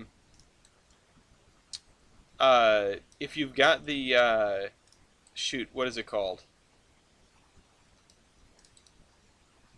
Remember the Mississippi? Remember that locomotive? That thing drove all the way across the country for something. Uh, if they can do it, you can take it. You can take some Shays. Um, Honestly, though, how many Lima-built engines are currently running? That's a good question. Um, it's got to be a handful, but it can't be that many because they're Limas. There were not that many. Um, okay, so we can get these on this side and those on the other side. And Lima was a pretty prolific builder, and they were pretty well liked most of the time, but okay. This is honestly going to look kind of cruddy.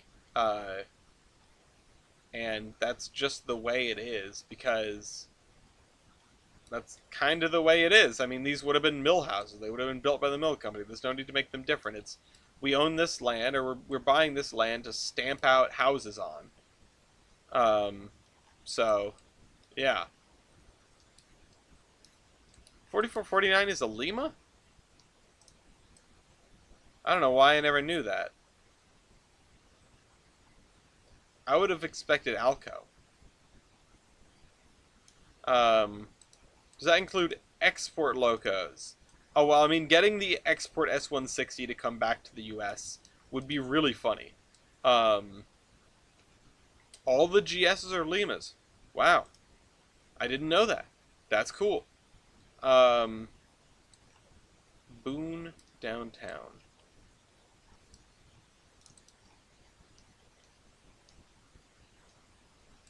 This is a strangely shaped building. In terms of what it's showing me. I mean, I guess it was... Yeah, I mean, it has like one normal side, and that's it. No, it's double-sided. Okay, I don't know if I get it.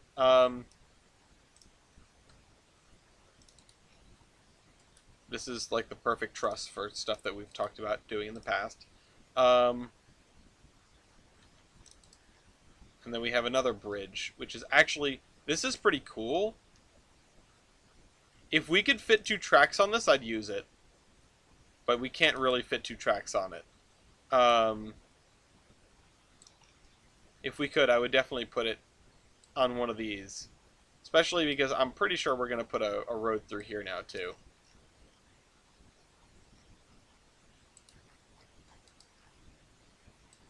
I wonder if I can start trying to use one of these.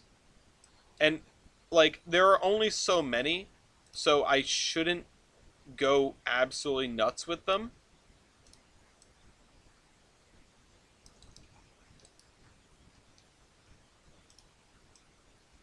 But if I use these as sort of like infill, right? And I fill in a lot of the empty space with them, and then I sprinkle around different homes to break it up. Maybe that's the right way to go. Anyway, it is 9:07. Let's go work over here. The first thing we need to do is put down our grass texture down here. Which I was thinking about using a different grass texture for these, but I don't need to break it up that much. Part of me just wanted to do something a little bit dingier for this side of town, but I'm not sure if that's totally necessary, and there are so few really good grass textures out there, I don't know if I'd even want to mess with it.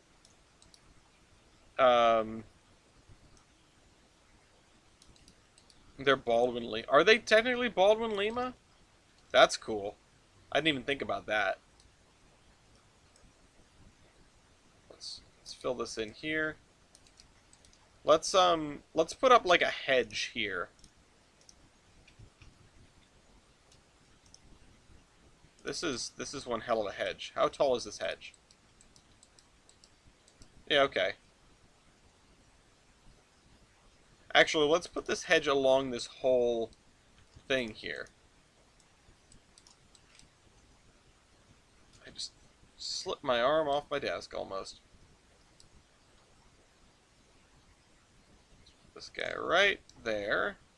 Now we have a hedge and a barbed wire fence back to back. Perfect.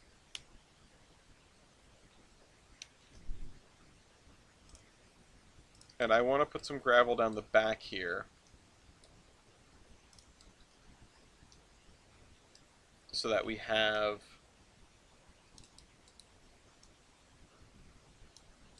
connection to the driveways.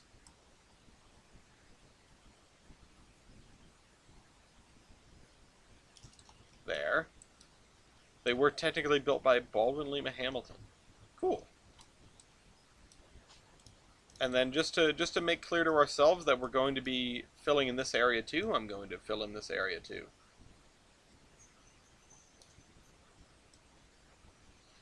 Okay. And although that on that side of the fence is probably going to be dirt, on most of this is going to be dirt. Where are you going? Bye. And then, what year did Baldwin acquire Lima? Alright,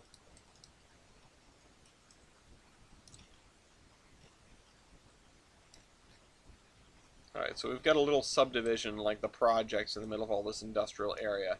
If we can get this scenic, and I really don't think we will today, because we've got less than an hour. I think we made some good progress over there, but I should download those, things. We should put like a park over here on the corner. Second place I said I should put a park. But they're both good for it. 1951. Oh, okay. Oh, that's earlier than I would have expected.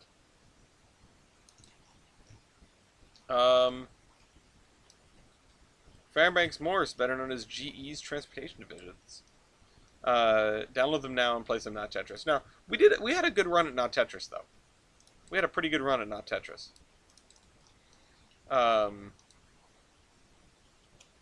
Today. Let's just fill in this area here. with this dirt lot. And in fact, I think this whole area is going to be dirt underneath this this poor cruddy looking building here. And with that in mind, actually, I think we're going to extend the dirt out to here and add... It's just this thing. It's plain whack-a-mole. This is how you get stuff done. You fill in areas. Like, the most daunting thing in Trainz is an open area where you don't know what you want to do with it. That's the scariest thing in the world. When it comes to this, when it comes to, okay, I'm getting a little bit further, I'm narrowing my options down. That's when it gets a little bit easier to handle, a little bit easier to wrap your head around.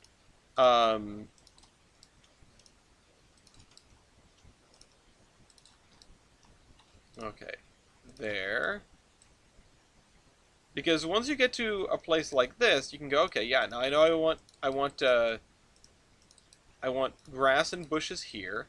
I want a, I think I'm going to use a different kind of gravel for this area here because I want to signify that it is different.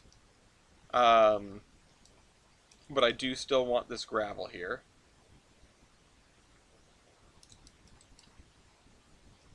And along here if I can help it. Although I could always... Oh, there's Sports R Us. I could always do that in with sidewalk. Either or works. Put some grass along the side of that building, and finally, and we have more of this corner done. If you take these here and you add driveways to them, then we have more of that done. I think the biggest thing is going to be fencing, which I need to decide because I think most of these are going to be the same. Fencing.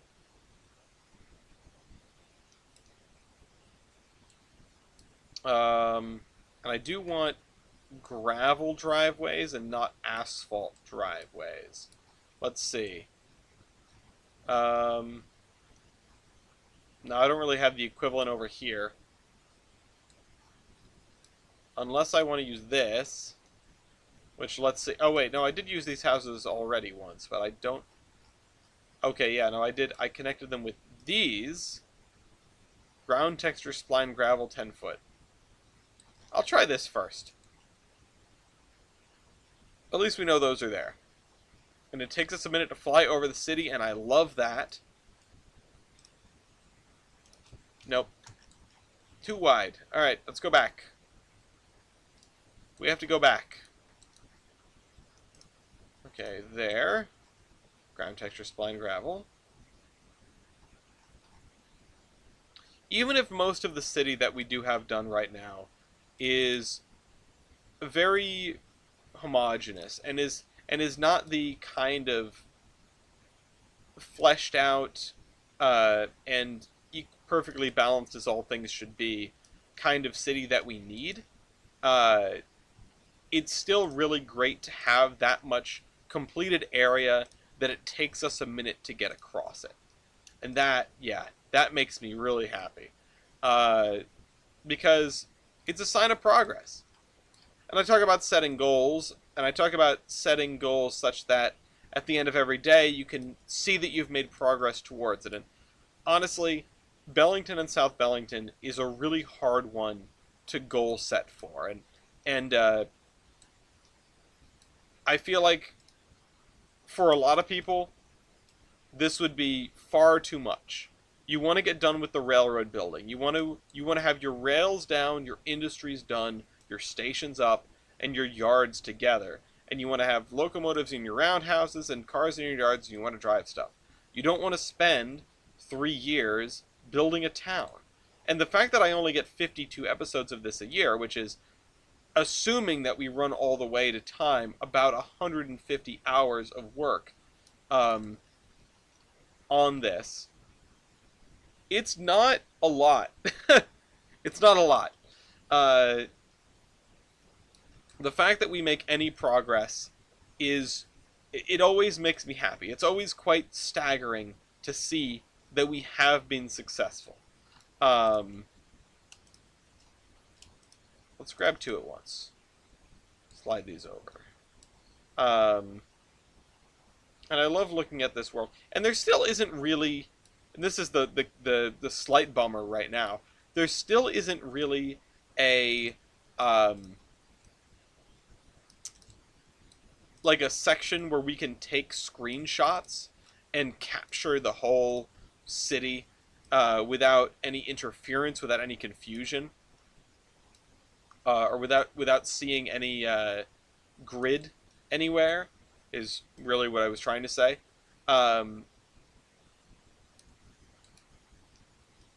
But nevertheless, we do have plenty of city that we can fly over. It's sort of like the UMR at this point. There is a degree of completeness, but you can see where that completeness ends. Surveyor 2.0 looks odd. You're right, it does. One, there's not a gazillion spinning spline points, which is a pro and a con, because now I can't tell when the game is frozen. But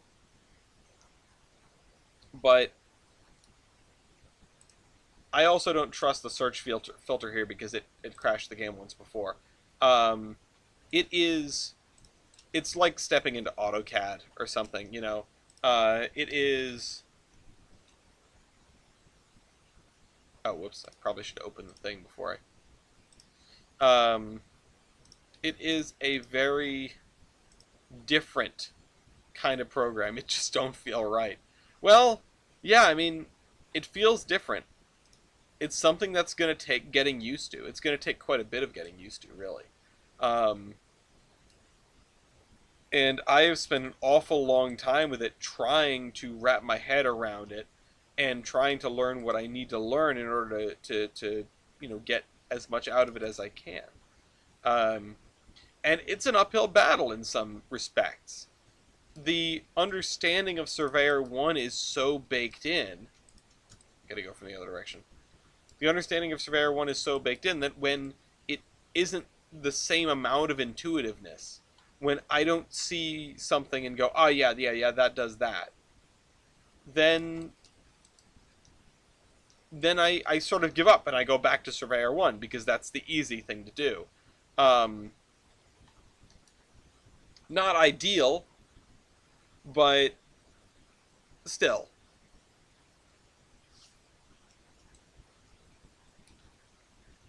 Let's see, do I want to separate these with fences? Because I don't even know if I should.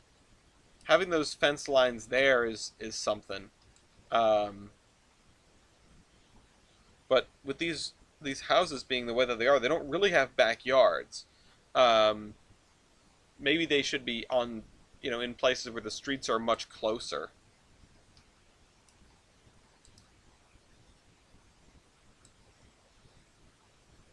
I can just imagine the pain of, like, trying to mow your front and back lawn, where you can't go, you know, around. Yo, it's Chris. I don't know what the UMR is, but too much time has passed to the point it's too awkward to ask. No. It's never too awkward to ask. The UMR is the Ultra Mega Route. It is a downloadable route. It's on the DLS. Everything on it is on the DLS, which I didn't take inspiration from that, but I respect it. And it is one of the largest and longest routes available for this game at all. If you punch it in on the download station, you will find it. And it'll take a little while to download, especially if you don't have a first class ticket. It'll take quite a while to download. But it's a lot of route. It's a route where you look at it and go, oh my god, you know, and it just keeps going and going and going. And it's kind of, in some respects, the size is what I aspire to. And I know size, you know, I know it's how you use it, right? But in this case, this is, you know, Tolbrand has always been a map that I have tried to do both. I've tried to have a large and detailed route. A route that has a lot of intrigue, a route that has a lot of completeness, but is of realistic size. Now, I don't know if the UMR is of realistic size. I have not paid that much attention to it. But what I have done is dicked around on it a bunch and noticed that, oh my god, it's enormous. Now, something else that I don't know about the UMR, I don't know how complete the industry chains are. I know that, like, the living railroad functions will work on it. And if you remember last time, we messed around with living railroad, and that was really cool. Can I grab all four of these at once and just scoot them to the other end?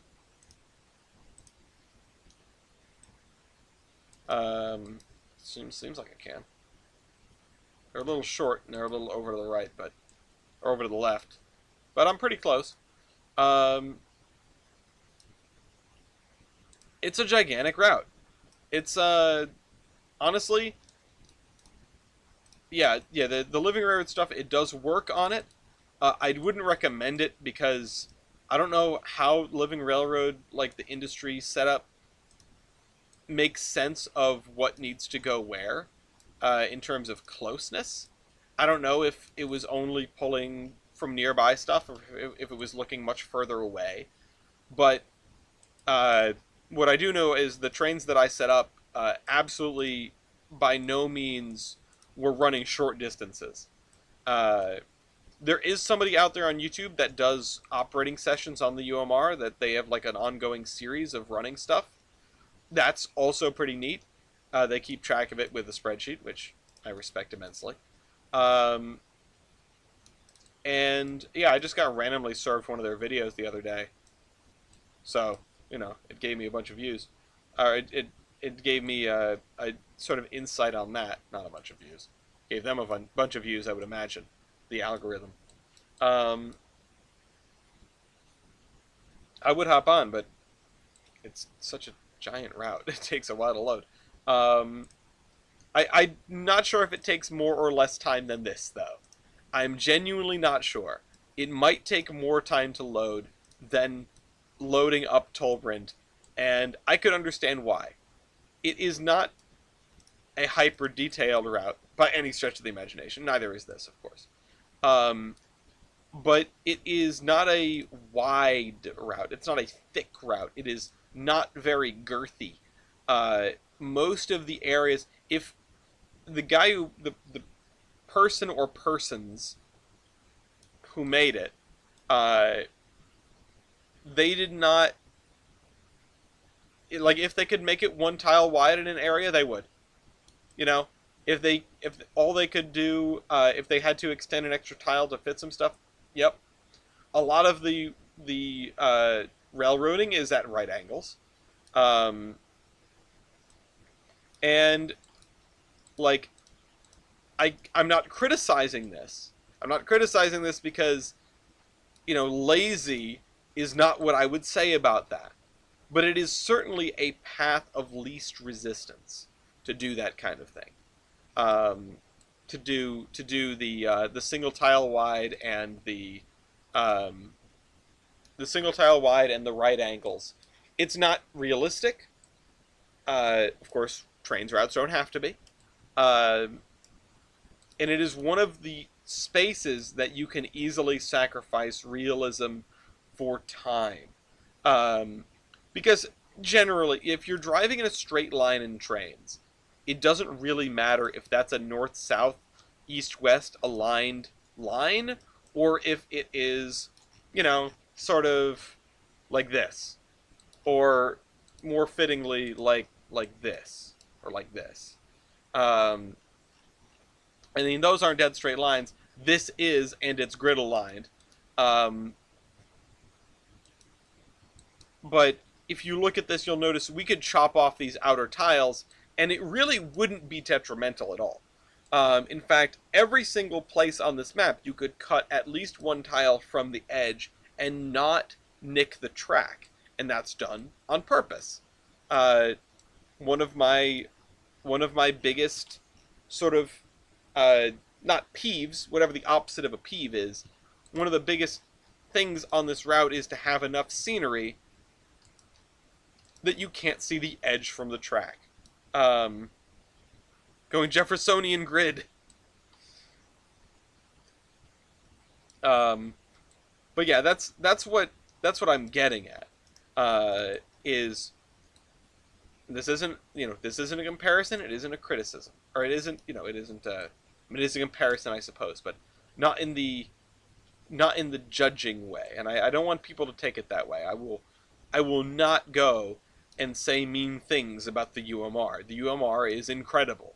It is a humongous piece that represents an absurd amount of effort, and I aspire to that.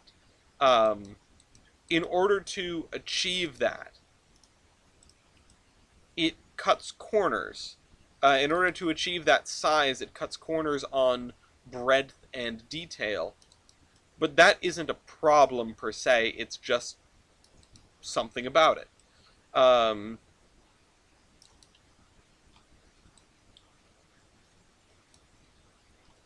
so I invite everybody to check it out. It's a big route. It's a big route. It's very impressive. Um, oh shoot, let's get the edge here.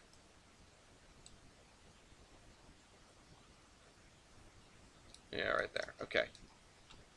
Um, so yeah, that was the first. The reason I re-downloaded the UMR was exclusively to test Living Railroad stuff, and the reason I wanted to test it there is one because I don't feel like dismantling the AI on this railroad yet, which we will get to sooner or later. Um, but also because uh, I just wanted to see how Living Railroad dealt with such a large map, um, with so many things to do. Hi, pup. Baby? You okay? I love you. Um, okay. That's cool. I'm looking forward to Waterfire. Yeah, so some trees might break this up, but ultimately I think that the the the little block of cookie cutter houses is a vibe, and I'm going to keep it. There's a mountain in Appalachia that's shaped like a two. Like, from the sky, it's shaped like a two. Because that's kind of cool. Um, Baby, I need you to give our son some attention.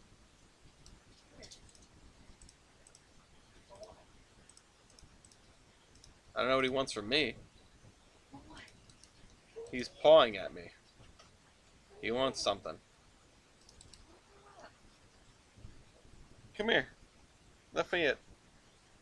Come here. Oh, wait. Hold on. I know what he wants. Go ahead. he wants to sit over there. Uh, Started reaching for him, and he starts walking towards the couch. It's like, no, no, no, no, no. This is what I want. Um, I mean, you don't have to put your headphones on. You're not gonna be jamming out to the Minecraft music, right? You're not gonna be jamming out to Stall or Mellow High or Cat. You probably don't need to put your headphones in. That way I can hear the creeper that kills you. Don't say that. Don't say shit like that. I want to die. I don't want you to die. Okay, so we've got a little bit more of this area done. I need to do this spot right here, and a lot of it is texturing and trees, which we'll get to. Um, the bonded vault building. I don't know what would be in the back here. Probably some kind of pavement or at least gravel. Um, in fact, I think I will go with an asphalt of some description. Let's go and grab Hog 05. Yeah, I'm grabbing my hog. I guess. I don't know, you're the organizer. Yeah, you can get I associate fire charges with the nether, mostly because they're like gas fireballs. Or like fire charges. Um Also, I think they take blaze powder to make.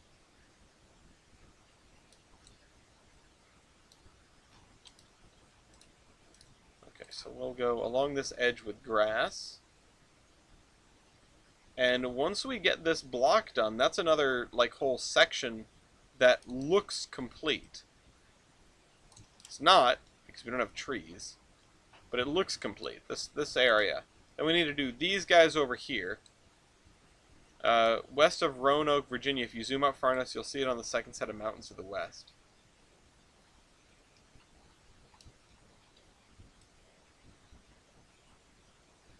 Okay, let's do this and this. I think they've got flower beds. The bonded warehouse.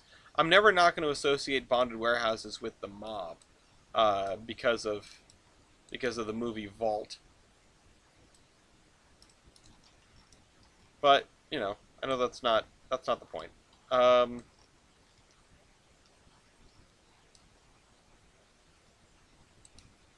Let's grab some dirt and leaves. ZD warehouse, yes. Pinched fingers. Can you tell I've been looking at maps for fun as a kid? Yeah, no, I did the same thing, and now I know how to navigate. It's telling how many people never looked at maps for... This is a meme template, or a meme. Some of you never looked at maps for fun as a kid, and it really shows. How you doing, Mason? Welcome to the party. We're just gonna get... We're on the way to being wrapped up. There was something that I wanted to... Oh, actually, right. Mason, got a question for you. Do you know if there is a low bridge sign in Trainz, like an 11'8" sign, or even just one that says low bridge? Because I don't think I have one, and I want one. Because I've been making some low bridges. Well, actually, correction. I thought I had made a low bridge, but actually I made a perfectly normal height bridge. For this world, anyway. Clearance signs exist, at least. Okay, well, that's good.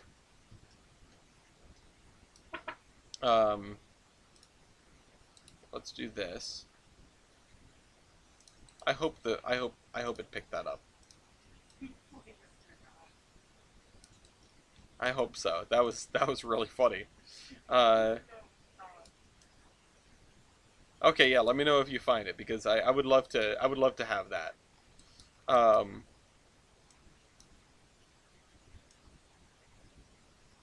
let's do this.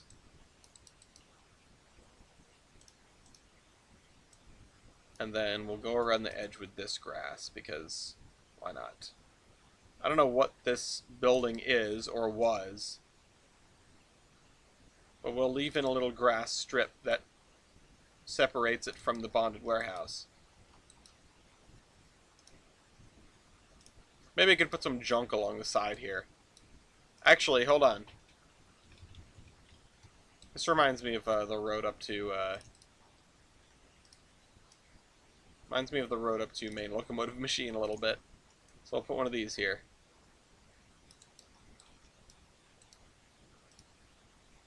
Oh, shoot, what is this? Look at this building. RS low clearance. Hold on, let's... Oh. Oh. Okay.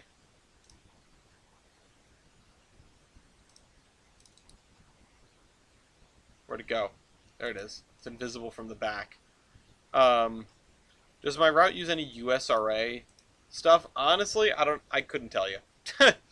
I have no idea. I think some of the stuff I have is USRA. I think one of the Mikados I have is USRA derived or something like that. Maybe more than one, but I can't be certain. Some rolling stock probably. We've got the physical pick list over here in staging that we're gonna have to figure out.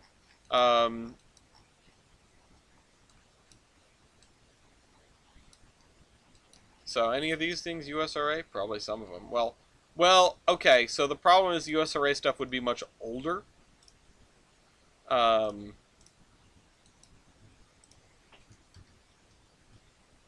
I've got these gondolas, which these are definitely DLS, right? USRA gondola CB and Q. Now this is I haven't looked at these yet.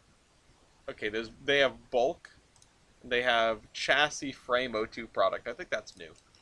Um, so this is a new one. I've been meaning to look at gondolas to just see what's available. Um, most of these are basically all the same, I would imagine. Um, I think I used that one. USRA 288, or sorry, 282 on Decorate. I thought that was a 2882 for a second. I think there is one around somewhere. I think we use this car as well. I think this carries, what, just coal? Oh, it carries about 17 million different kinds of coal, and also some other junk. So yeah, this one we're definitely going to need. Oh my god, that's a lot of coal. Um, we've got a 2662. Looks familiar. Um, Summers class destroyer. Nailed it. Anyway, so that's what I have for USRA stuff. Actually, I probably have other USRA stuff, but it might not be labeled quite the same way. I thought like these single sheath cars, um, maybe these old box cars, but these are too old for that. Um, these, I don't know. Land ship, yeah. So those are more things to add to the thing eventually.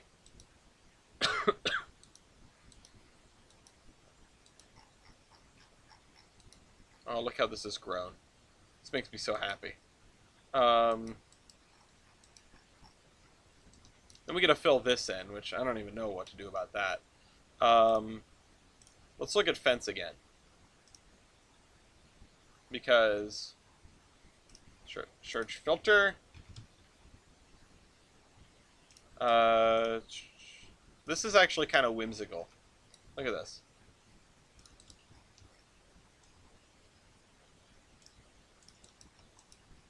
And this could be for a playground or something. With no entrance, of course. Land ships that exist, they go by the term tank. Depends on the tank. Actually, I think you'll find that land ships exist in the form of large automobiles, form of a Lincoln Town Car. You may find yourself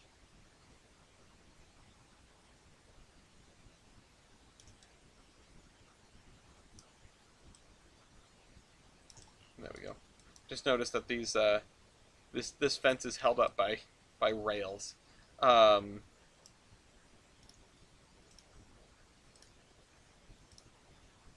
let's make a doorway here, and then another doorway. Let's say over here, entryway into the park, into the playground. Maybe another one down this end too. Attention to detail. Pass it on. Okay, let's get some different grass. Even though my favorite grass is not called grass, that probably should be a giveaway of some description. This is some really grassy grass. I don't really like it, actually. It's not very good.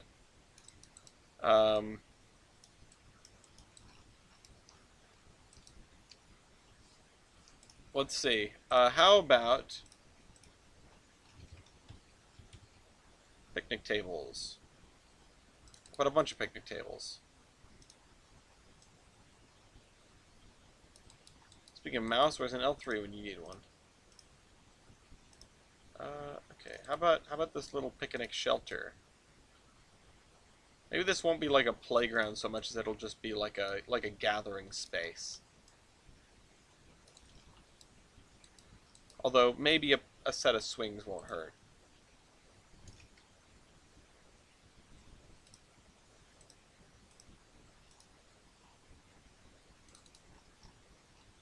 Or just a slide. There we go.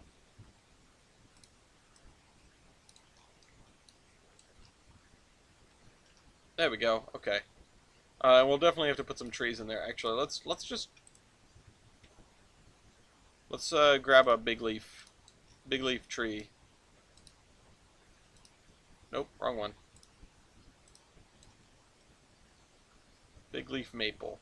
Let's just put that right at the center of the park here. Perfect. We'll figure all the rest of that out later.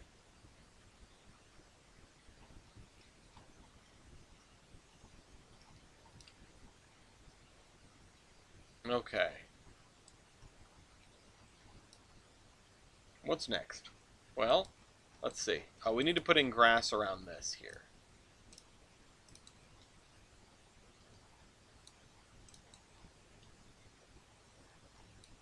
Across the front here, because we just need a little more detail.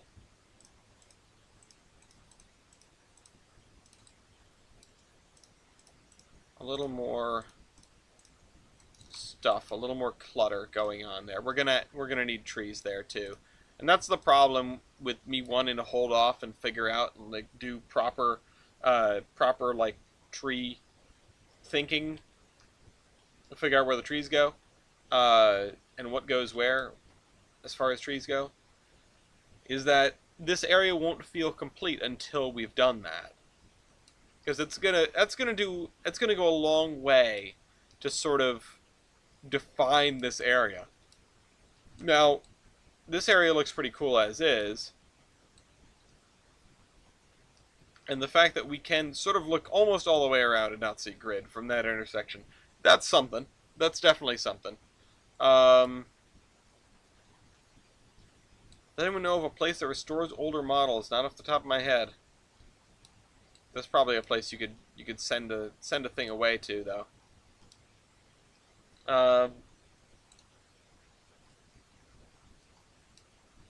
If you have a local hobby shop, I might ask around there. They might know. But I assume that you already have. Okay. Let's... This. We gotta do this. We gotta do this, and I'm really not sure what to do about this. But... thankfully, there's not much to figure out. I just need to put the grass down and put some fences down and call it a day.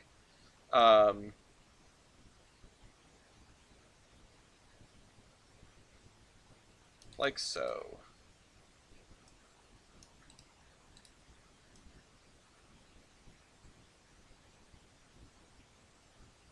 They deal with Athearn and Lionel exclusively. Darn. It's interesting you have a Trainz store that does that. A Trainz store? A gatekeeping Trainz store? No, I'm kidding.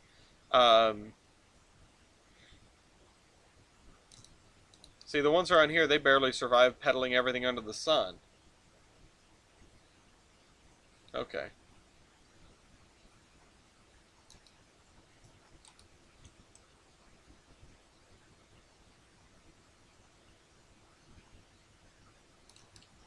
Okay, there we go.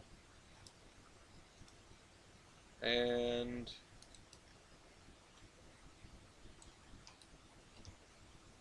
we've got the greenery down. Let's do some fences. I don't think copper is supposed to look black. No, it's supposed to look green. They were green.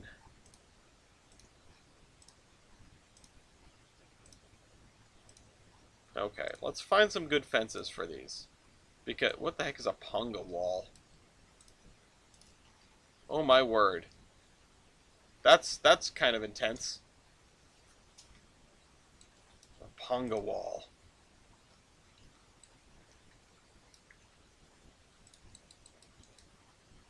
Let's separate these guys with a little white picket fence. And let's go on from there, because only so many fences you can have. We've got a lot of them. We've got most of them down. Most of the good ones already. So I've just got to scroll through and find what's not so gaudy and gross.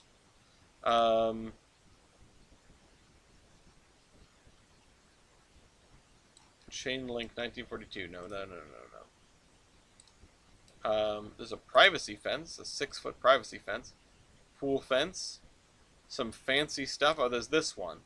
This is the two-dimensional one, isn't it?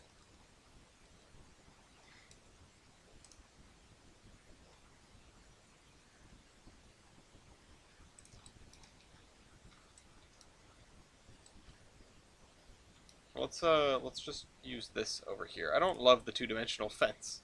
I don't love using the two-dimensional fence so close to stuff. Because if you're taking a screenshot here, it's gonna be kind of obvious that the fence doesn't have a third dimension. I'll put this one right up close to this person's house.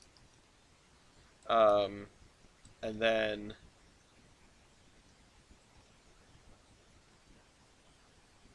we'll have maybe somebody with these two, and then these two can just be together. Why not? Driveway. 12-foot concrete. I'll just have this as like a concrete pad in the back.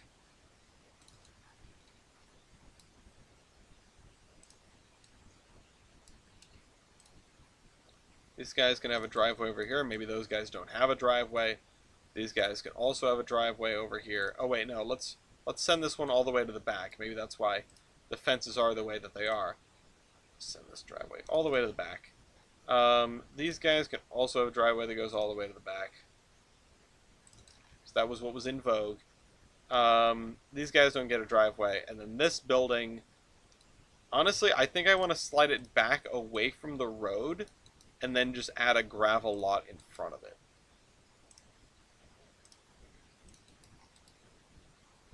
This is why you take what you have down already and you iterate on it and you make it into something better. When I first threw down these buildings, I didn't really know what I was going to figure out with these. Although honestly, this can probably get some kind of wall.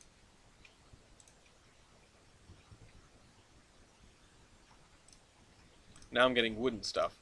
Wall freeway, wall gray brick, gray stone, light stone, low brown. Yeah, we can get away with this. Then we'll only have one two-dimensional fence. Should have at least one house with a completely overgrown front lawn, like someone hasn't cut it in years. That's a great idea. I've done that in a couple of spots. There's one of the row houses that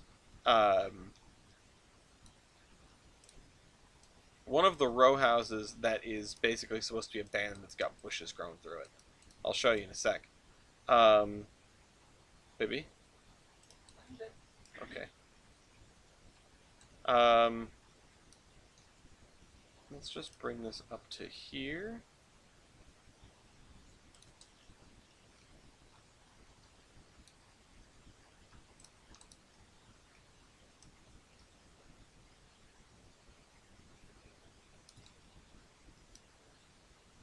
Bring that up to there, and then bring this up to, like, right up to the road there. I did have a couple that were super overgrown, but yeah, the one that comes to mind is one that's one that comes to mind is, where is it? I know it's over here. There it is. Just totally abandoned house. Just trees growing up through it, bushes growing up through it. But even just having one where they haven't mowed the lawn, where it's a very thick lawn, is probably a good idea. We can actually do it at this one. We'll do it at this one. I will grab this spline. I will go like this.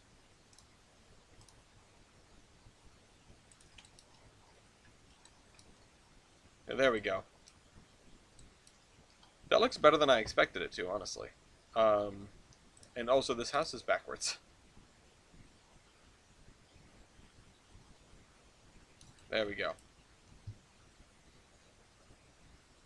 Like the lawn a week after it rains. Yeah, I know. And when it doesn't stop raining, the lawn just gets bigger and bigger and bigger. I know that feeling. Okay, so if we can get these three houses done, we've got like the contiguous blocks done of this area, which is that's good news. Um, I'm going to grab this dirt, and I'm going to make this house on a plot of dirt. Um, and in fact, I'm going to put up like a metal fence, honestly, because this has got to be. Let's throw down the privacy fence.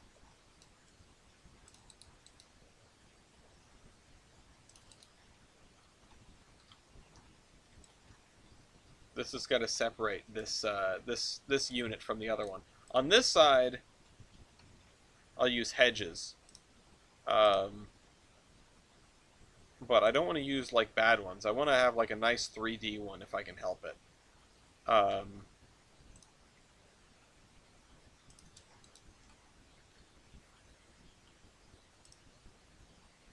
for long grass, it makes going outside barefoot worth it. Did a tick write that? I'm kidding, of course, but that's all. That's all I can think of when I see the tall grass. Tick City, not a fan. But you know what? I'm gonna turn this one around.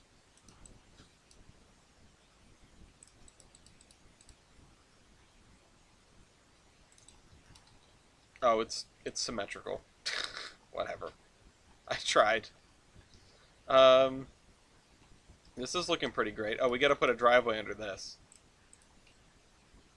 Let's just grab a driveway from here. Or no, let's do a concrete one. Let's shake it up.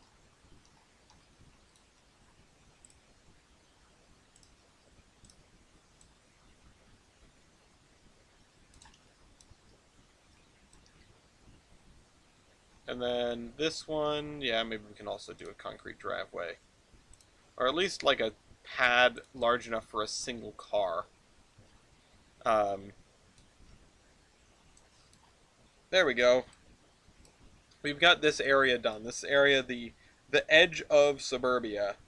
Um, because this whole area is going to be a lot of suburbia. Well, it's going to be a couple of blocks worth, but this area down here, I'm kind of on the fence about. I might end up filling in more because a couple of extra streets here would probably make sense. Um, but we'll see because I know some of this has got to be. Well, okay, hold on. Let me think for a sec. Um, if I grab this and I just scoot it over like that far ish. I mean, that's not quite it, but it's pretty close. Um, so let's do some back to your classic, please. So if I go and grab my least favorite tool, the ruler, and I figure out how large this block is. It's about 350 feet. If I go another 350 feet, I got it pretty damn close for eyeballing it. Um, what about another 350 feet? Oh, I'm still falling short. See, I really wanted to see if I could line one of these roads up with one of the graveyard roads here. And I think I can still do that. I just need to scoot this road over like that. And I really, the problem is I really like the proportions that we have right now. Um, you know, actually, what we can probably do is just wing it a little bit. If we, oh, that stayed selected. That's kind of impressive. If we put this here, we put this, oops. Let me put this here. We could have some really old school suburbs with square blocks. Or maybe just slightly under square blocks that do this. Up to here.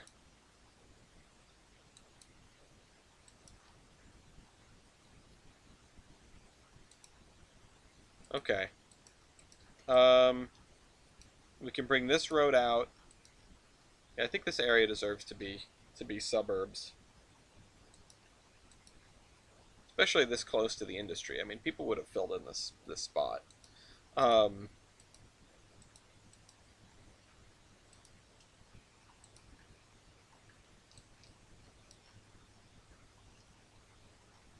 we have this asphalt road here, which this is like the city maintained road that goes along the river, and eventually would meet up with that over there. So we only need a couple of extra blocks.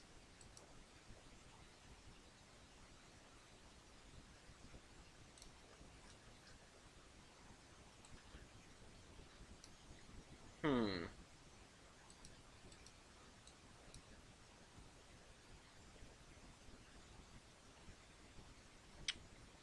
Let's see.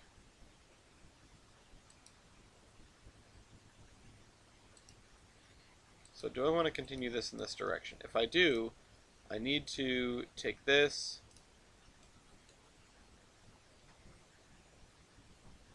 and just go like this and just see where it ends up. I also need to grab this. Nope. Yeah, Yarnish Road. Add it to here.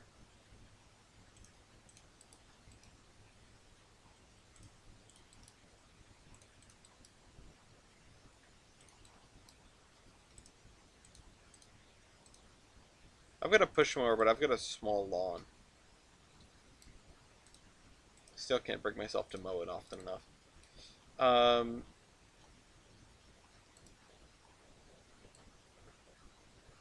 Okay, and we will see this going that direction.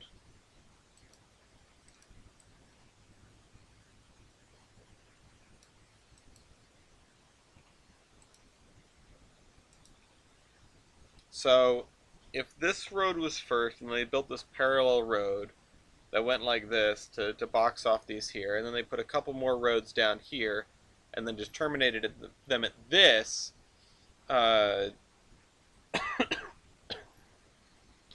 terminated them at this. Oh man, this is not helping me.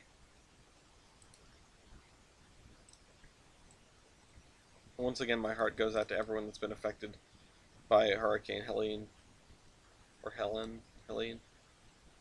Uh,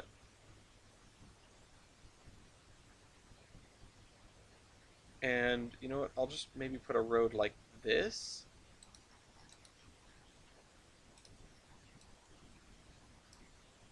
And oop, come on, give me that.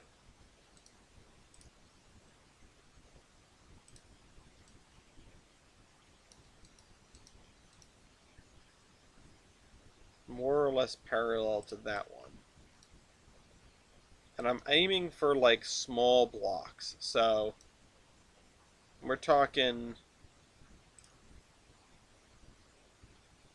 like so. Actually, hold on. Hold on. We're going to wrap up here soon, but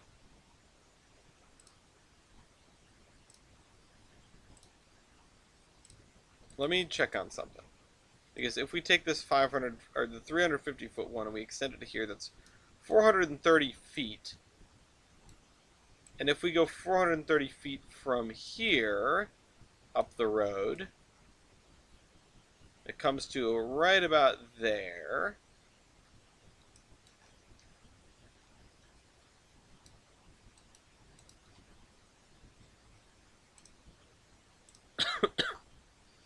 And so now this doesn't line right up with that intersection over there anymore, which is probably a good thing.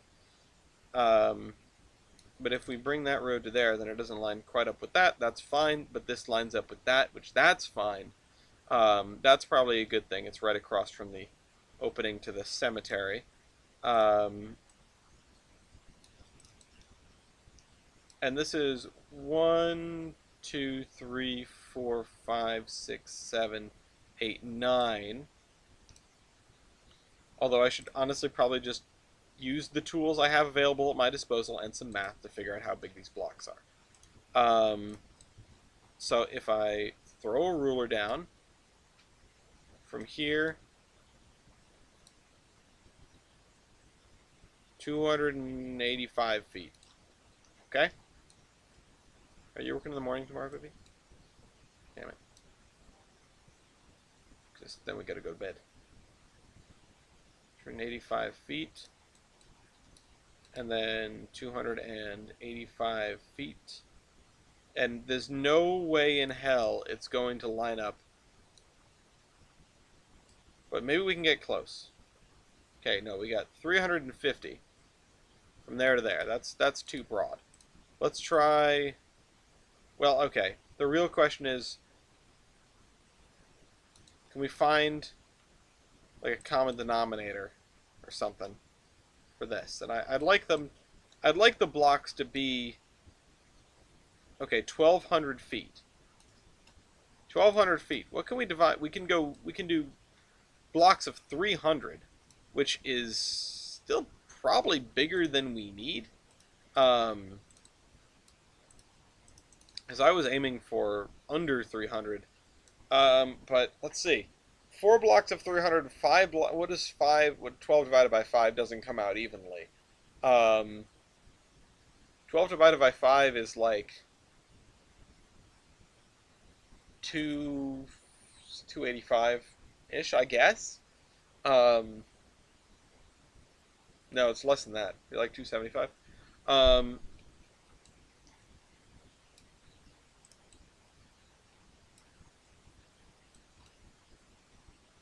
so let's see. If we go 300, which is right there, ish. 300. Went past it already. They are pretty small. 300. And then once again 300 to right there. Okay. Spare 2.0. Scoot this over to here.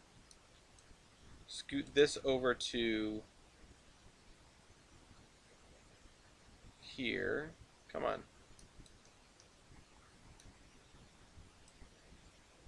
Honestly, I could have done these both at well, there's only one more. Those are some city-sized blocks. They're honestly kind of small. It's probably a good thing though. I wonder if we should punch this road all the way through here. Maybe not. Maybe that was developed too quickly. This skew intersection. Maybe we just bring these roads to their conclusion. I mean, if you bring this one to here, bring this one to here. Although I'm not sure how many of those intersections I want.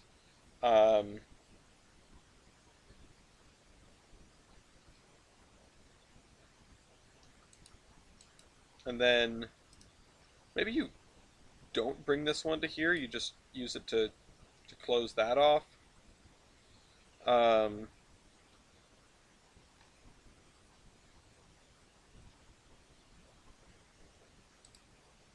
and maybe you don't bring this one to here. You just bring this over here.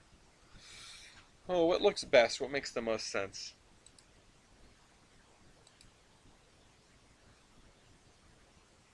Hmm.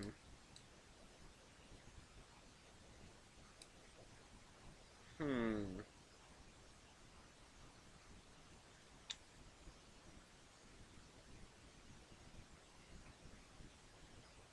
The poor areas of small towns are nicer the further you get away from the town city core. I feel like in a small town, that's probably because you had a probably because there's been some shrinkage in most of those places, I would imagine.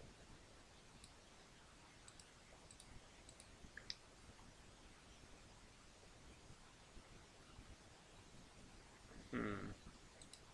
Yeah, I don't really want to go past this. Well, let's see. Do we just cut it off here? Because this is like my last conundrum of the day. If we take this. I mean, there's so much to be said about the small town with nothing going on downtown because downtown was emptied out. Yeah, if this would go to like that bridge once upon a time, that would make sense. Uh,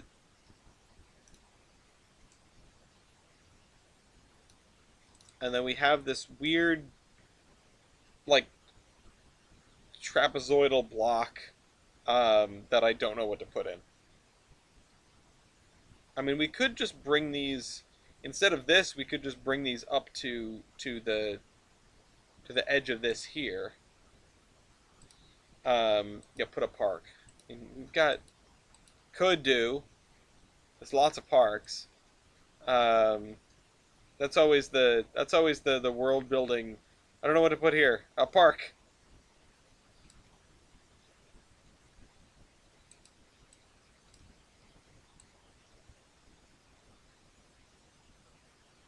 But honestly, I'm sure there's some some reality to that.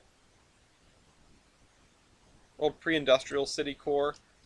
Yeah, I mean, if anything, that would have been in this vicinity because you've got the schoolhouse here. Um, and this is a relatively old settlement when this was all farmland, and the industrial settlement started at this intersection, basically. Um, so maybe, but there wouldn't have been enough population here for a real city in the first place. Um, hmm.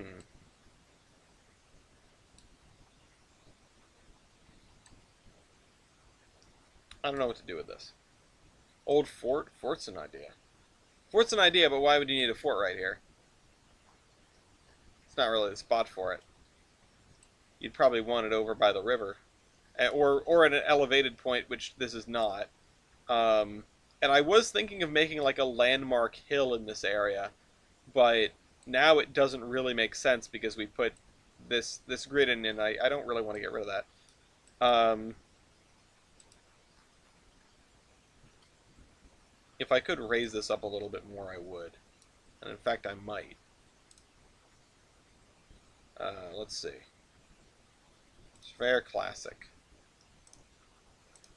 Let's activity.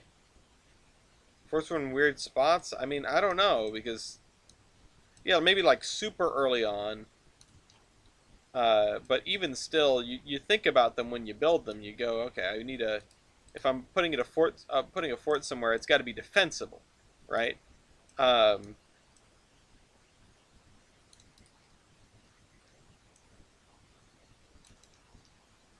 and just that this random spot away from anything, it doesn't strike me as particularly defensible.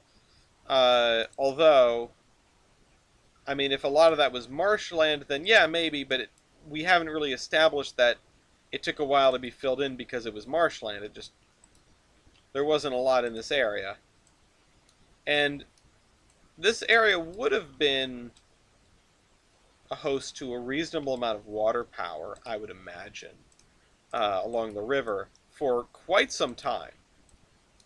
So I'm not sure there's a real rationale to much pre-industrial settlement.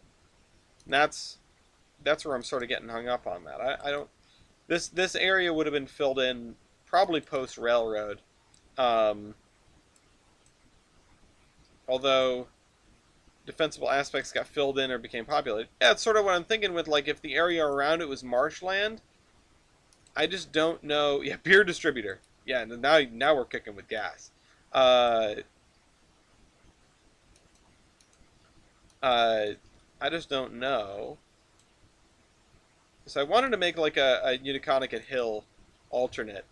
Well, that's the other thing about the Midwest and putting forts out in the Midwest is there's a lot out there that's pretty homogenous.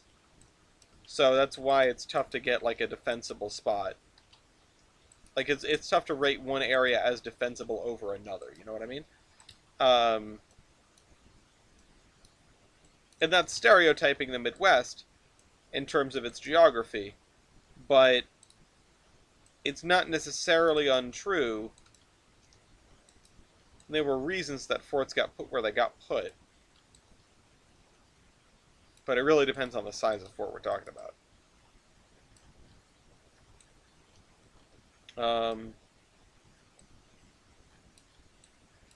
Yeah, this weird trapezoidal block. I mean, it might just be, yeah, I mean, leaving it as a park or like a baseball field or something.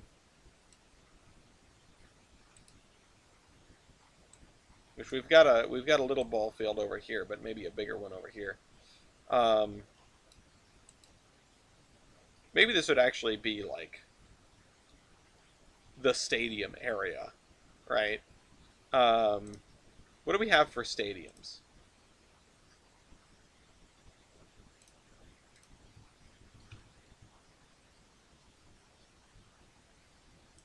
Yacht Conquistador, yeah. Um,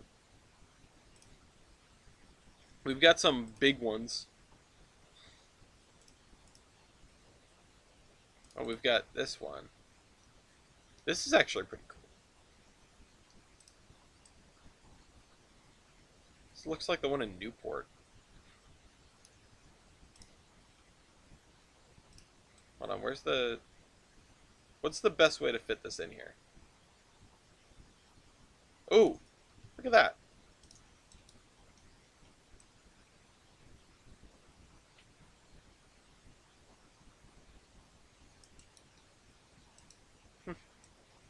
Almost fits. It's really funny, though. It's not really appropriate. Like, this is... Well, I don't know. Maybe it is appropriate. I mean,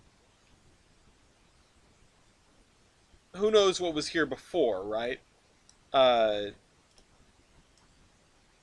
maybe we just... It got bulldozed and replaced with a baseball stadium. I mean, Newport has a stadium. That's not unlike this. It's not a...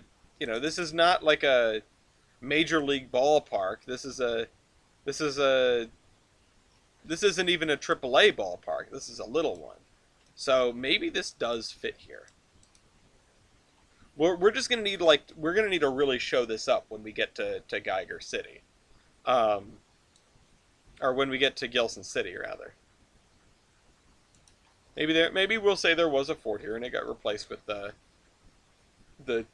Fort Ballpark. Um,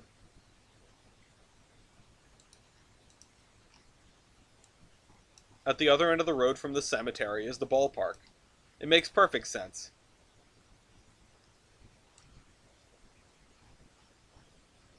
What do we put over here? Well, probably parking, right? Uh, we're well into the desert. I'll be giving advice in western deserts and structures in the desert.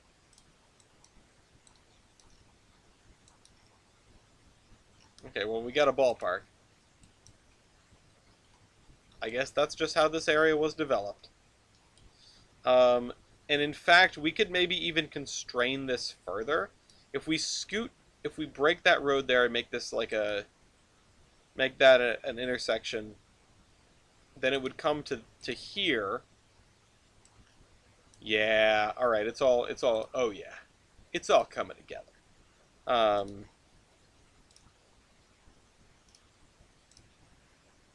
insert spline point here. Separate splines. Scoot this over to here. Learn of ye knowledge from ye Red Dead Redemption 3. Okay. Something I could do is, if I want to if I want to aim this a little bit better and put it like there,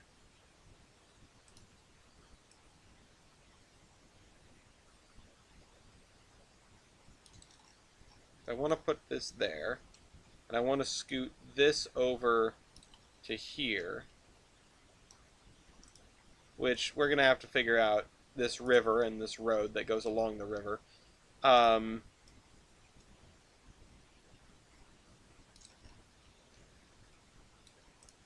I can probably scoot this along here. Well, no, I can't because then it eats into this road here. Well, that isn't necessarily a problem because we might just be able to just say screw that and put the thing on that road anyway. Put a curve in this road.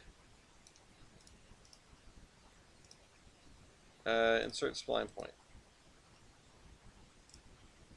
Insert spline point.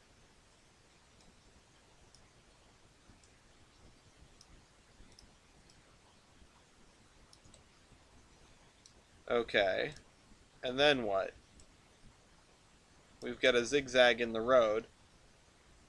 And then I guess it'll just terminate right at this road. For 5 minutes and come back to a giant stadium. Yeah, well, we had a very awkwardly shaped block.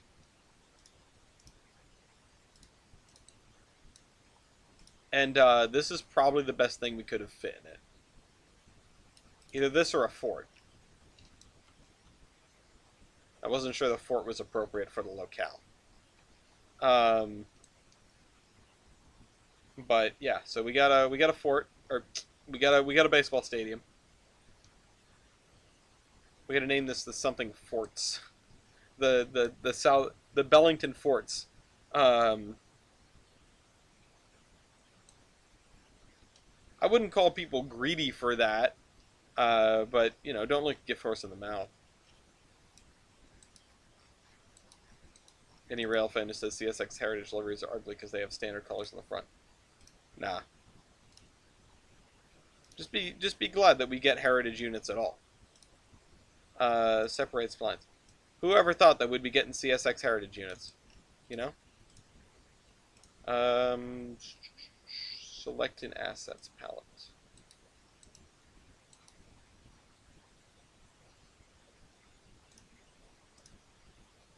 Oh, shoot.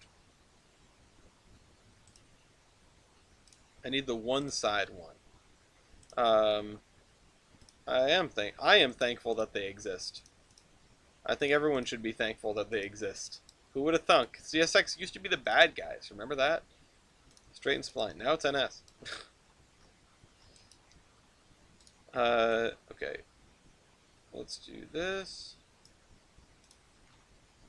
Let's do this.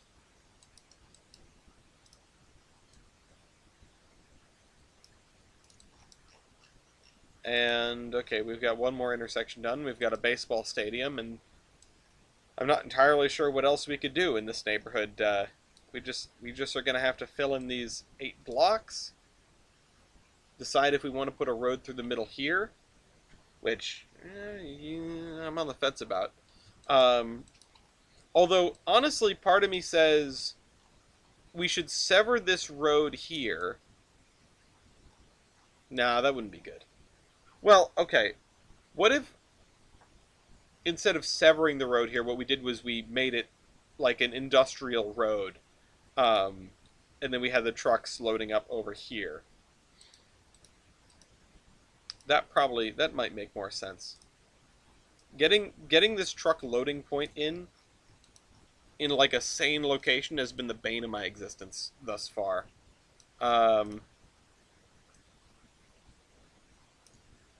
Even if it is like way too modern.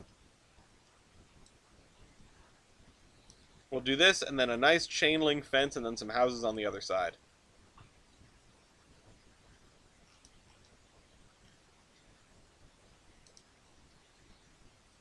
The other thing is maybe we're being too consistent. But well, whatever. Maybe we have one road come out like that or something, but I wanted to leave this area as like a former farm or something. But you know what? We'll figure that out. We'll figure that out next time. Today, we get this area done, that area done, along the edge here. Oh wait, not that. We did these houses here. We did these houses in that area there. We did a bunch of sort of planning and brainstorming over here. Figured out this part, and did a did an underpass, low bridge. See you next week. This is the Admiral, signing off.